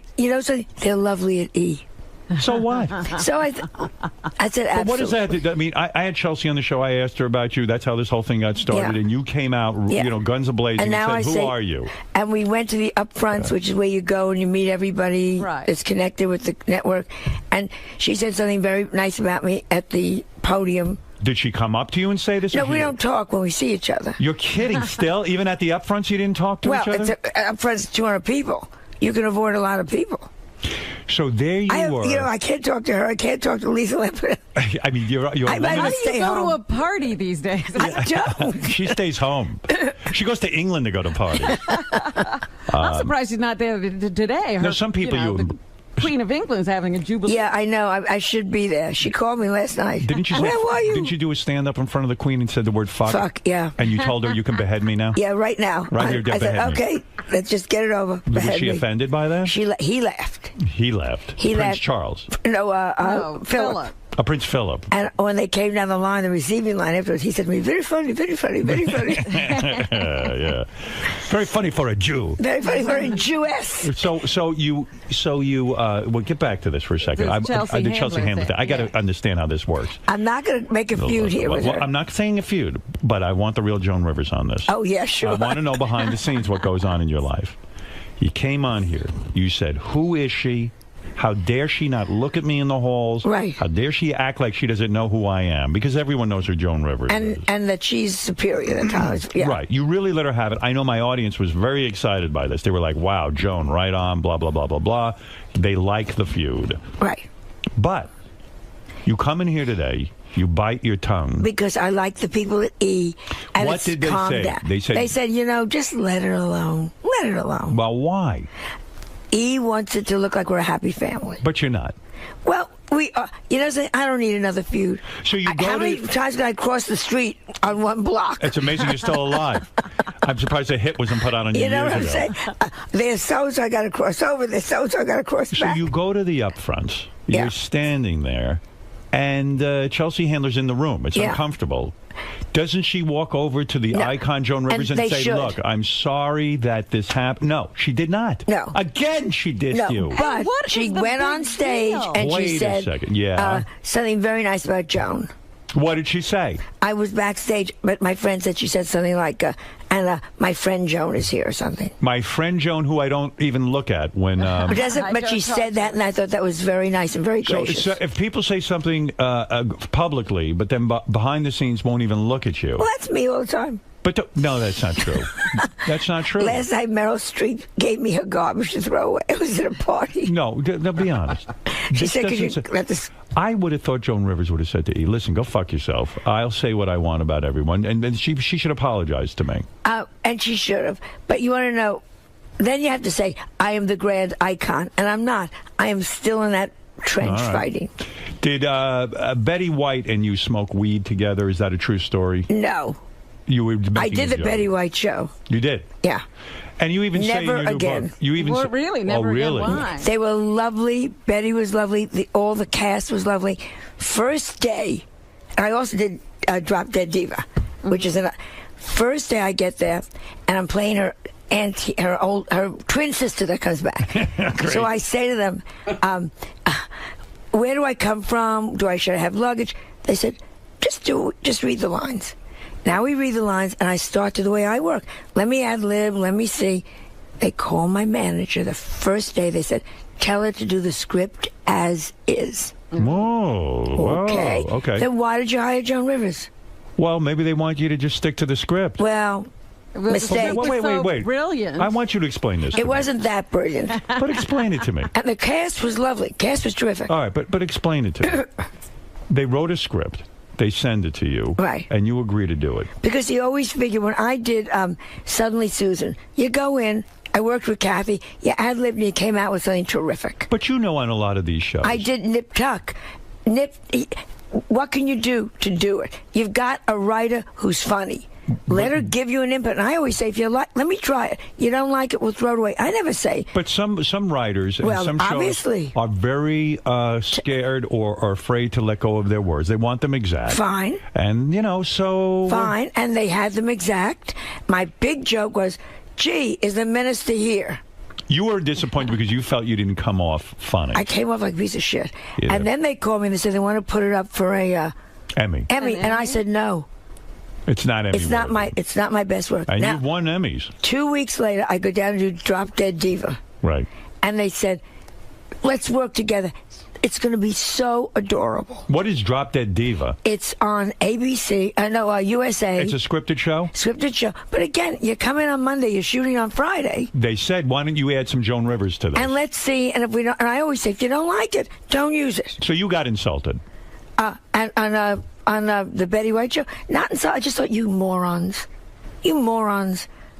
I've been on Broadway. But won't there be They didn't go chaos? for the best. But won't there be chaos if everybody comes in with their own lines and their own ideas? Don't hire a comedian who is a writer and give them on Monday a script that isn't particularly funny. And the jokes did not get laughs that they gave me. They probably thought it was funny, though. You understand? Yeah, of course. I'm a writer. I've written script. But if you walked in now and said, let me try this, I'd say, try it. Let's see. Right. Be a little experimental. Let's see. It's Monday. By Wednesday, we'll say yes or no. So it was a bad experience. It was a terrible experience. And not the cast. The cast was adorable. Because I really loved the cast. Yeah, well, what do they care? Yeah, I didn't say goodbye to anybody when I walked out. You didn't. You were that pissed.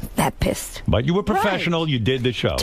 And I was so upset I couldn't memorize the lines. And haven't you even said you don't particularly? You're angry with Betty White because you were in line to get all these old age parts. Yeah, and then that bitch came back. And she's getting every single part. Well, she's beating you out on every single audition. She got the "I'm falling, I can't get up" commercial. That's You right. know how many times I've laid on my bathroom floor? And meanwhile, by the way, do you own that device? I can't get up. Melissa gave it to me, but she won't give me the batteries. Because I would think that would be good, just in case you fall. Just in case I fall. But there's nobody around if you fall, right? Well, I have a Swiffer. Is that what they call those terrible machines? Or a Rolly? What do they call those things?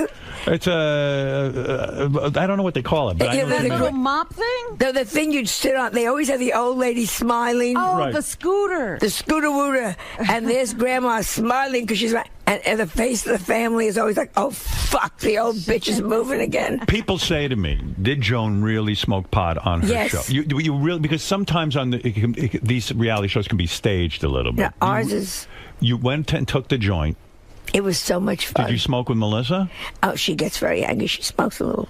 She smokes, but she won't smoke with you. No, she's wrong. What do you mean she's wrong? I think we'd have a great time. If you smoke together? Yeah. She doesn't want to smoke with you because you're her mother. I know. She doesn't want every barrier broken. Yeah. So who did you smoke marijuana with? I smoked with my friend Lynn Koplitz on the show. Is she your age? Nobody's my age. But is she? No, she's Lynn is probably in her late 40s. And so you. We laughed. You laugh. You just. And how many times did you inhale the marijuana? It didn't take that often, that much, because I hadn't done it for 40 years. You would smoke probably back in the Lenny Bruce days or something. I smoked. Last time I smoked was in Lake Tahoe, probably in 1980. 1980, you smoked, and so you took it. And you took what? How many drags on it? Oh, a lot. I was having a very good time. And you don't get paranoid. You don't. I just laugh and laugh and laugh. You do. Everything strikes me as funny. And did you go to Melissa, your daughter, and say, "Look, now I want to smoke marijuana with you. This will be a good time"? No, I think we're going to go call her when I get off of here. Yeah, but you didn't discuss it with her. She has a new clothing line for Zappos, which is great. Right. And so I'm going to say to her, when you sell your first, 25,000 dresses, we'll smoke pot together. Does she smoke weed? She really does? Yeah. Yeah. She tells you, Mom, I smoke weed, but I don't want to smoke with you specifically. Yeah. She feels it would bum her out. Yeah. I think, I'm the mother. I was reading, and this might be irrelevant to a lot of younger people who listen to the show, but did you make love, back in the day, did you bang Robert Vaughn, the famous movie actor? No, I would have. No, not Robert Vaughn. Wait, I got the name. Robert Mitchum. Robert Mitchum? You banged Robert. Yeah, Robert Vaughn was Man from U.N.C.L.E. Right. Robert Mitchum was a very famous, good-looking movie star. Fabulous rugged, yeah. You soul fucked of him. a poet. How did you bang the soul of a poet? I met him on the Tonight Show. Look at the smile on your face. Yeah, she's still smiling. Calm He was down. great. When you say great, you mean he was sexy. Great looking man. Go look at some of those old big movies. penis? Everything was perfect. No shit. What happened? And he was a poet. He was amazing. He just wasn't good looking. He was amazing. He was amazing. Did you smoke pot with him? He was a big pot smoker. Yeah, we you smoked did. a little pot. How? Look at the Now, smile what on your was face. great? Look at you. And you don't even light. You don't light up like this when I bring up Edgar. Well, Edgar I was married to. Right. Robert Mitchum was a one-night stand. Was it one night? Yeah, it was great. Were you disappointed it was one night? Oh, I would have, if he had said toot toot, let's go. Right. I would have said, Melissa who? Right. I would have sold it to Octomom. So wait a minute. I'm trying to. You were married and you had a one. Oh, let's not go there. Oh, wow. You had a child. Yeah, I was married. You were married. Robert Mitchum wants Comes to on bang. the Tonight Show. Go ahead. And he's the guest, and he's Right. very charming, and we had a drink after, and it was fabulous. You cheated on your husband. Yeah. Wow. Did you go home and tell him? Yeah. Oh, yeah. Hello, Edgar. Let me tell you. Did Edgar ever find out? And the next time Edgar and I made love, I said, Robert Mitchum. Hey, Edgar, you're not that. You know Robert Mitchum. You know Robert Mitchum. Did you you can't even write a couplet. Before Edgar died, you never confessed. No. So you now talk about this because Edgar is gone. He's dead. I wouldn't do that. I wouldn't hurt Was there a lot of cheating on Edgar? No. Be honest. No. I mean, a couple no. of times? 3 times. Because you were in show business and it's 20 years. Right. And especially when you're on the road with a play, you get very lonely. You get lonely, and it's very intense work. And it's intense also that Robert Mitchum, a very famous A-list movie star, wants to have sex with you. I mean, it's almost intoxicating. And he was, as I said, he knew poetry. He knew books. He wasn't what you saw on the screen. Was he much older than you at that point? Oh, no, probably. Yeah, and Yeah, he was an older man, but still older. I was probably in my 30s, and he was older. He was probably 52. You know what I mean? Was he a married man at that point, too? Were both of you married? I think he was always married. He was always married. Yeah. And so he sees you on The Tonight Show, and let's face it, you're very seductive on The Tonight Show. Yeah, you're very good at, you're very good at your craft. Don't be honest. And I was funny, and I was young, and what the hell? And so he I don't says think to you... I don't think he'd be sitting and smiling now about me. Right. Who knows? He'd probably say, Joan who? But he... Never happened. Who? Oh, yeah. But so when he says to you on The Tonight Show, you're sitting there with Johnny. Have a drink afterwards. Let's have a drink. Oh, my God. Your heart must have been a flutter. Oh, my God. Oh, my God. Look at your face. Yeah, I mean, it's great. It's great. I mean, you're like, I could see it. You're imagining him fucking you. Yeah, it was great. I could see it. Did you feel guilty at all? Oh, you feel terribly sad. Terribly guilty. About when you go back to bed with Edgar? Yeah, with Edgar. Terrible. Yeah, and you're like, terrible. How do you get past Not that bad. She got over it. All right. Because you still light up thinking about it. Yeah. Did he give you an orgasm, Robert Mitchum? We can move on to something. Why? This is fascinating to me that you cheated. Obviously, it was a nice evening. Yeah, he has the drink, and you're easy. I mean, you go Oh, right. I'm easy. Like you didn't even. You didn't even have dinner. My feet were on the table during the drink. You knew when he asked you for a drink, you were going to fuck him. 2 feet were on that bar. So you go for drinks. Were you afraid that people would see that you were having a drink with a man? No, it's business. I We see. just done the show. Monkey business. Yeah, we done the show. So no hesitation at all, and you're sitting Oh there. yeah, you're shocked, but also you're just Mesmerized. swept off your feet. And so, Like, where do they go? Do they go to a hotel? of course, Somewhere in Santa Barbara. I really went back to his place. No, we went to a very pretty place in Santa Listen, everyone who was involved is dead. You don't have to worry. I mean, what do you mean? You're acting like this is going to be in the National Enquirer. It's Robert Mitchum. For God's sakes. Nobody cares. You know when they Nobody talk about cares. these names Yeah, and right. they say, who cares? But remember in that day, Robert Mitchum, It was great. he was a big star. Yeah, and he was great. Would you have left Edgar for Robert Mitchum? Seriously? I certainly would have thought about it. Right. And so he takes you But back I would to... have left. I would have given Edgar the house. Right. I would have given him Melissa. Hey, that's enough. Who wouldn't want a little beautiful baby like Melissa? So you, here, Edgar, you raised this thing. I'm So off with Robert Mitchum. Yeah, give us a call. was there any part of you hoping that he would knock you up that night? And No, I never thought about that. Wouldn't that be great? Well, he fucked you without a rubber, right? I mean, back in those days, they didn't even have rubbers. Yeah, this was free love. You use cloth. Right. He fucked you through a sheet. What? No, seriously. He entered you without any... We're gonna. Can we please? Why? That's enough. Oh, no, it isn't. It's not enough. Did Melissa know? Have you talked to her? No, she doesn't ask you. And did you call Edgar that night and go, oh, hi, honey? Could be a little What's late. the excuse? Hi, Edgar. I would be a little bit late. Or, I mean, you weren't out the whole night, were No, you? you walk the dog. Did you do that? You're going to need to walk the dog tonight. It's like reality. Did you spend the whole night with Robert Mitchum? No. You left. He fucked you and he threw you out. Well, you remember you really taped from 5 to 7. Right. So you had from 7 like to 11:30. Yeah. Tragic. Yeah, right. And so he didn't. I meant nothing. I can assure you. Yeah, right. But And then you did the walk of shame, right? oh, the walk of shame. You're all dressed up for the Tonight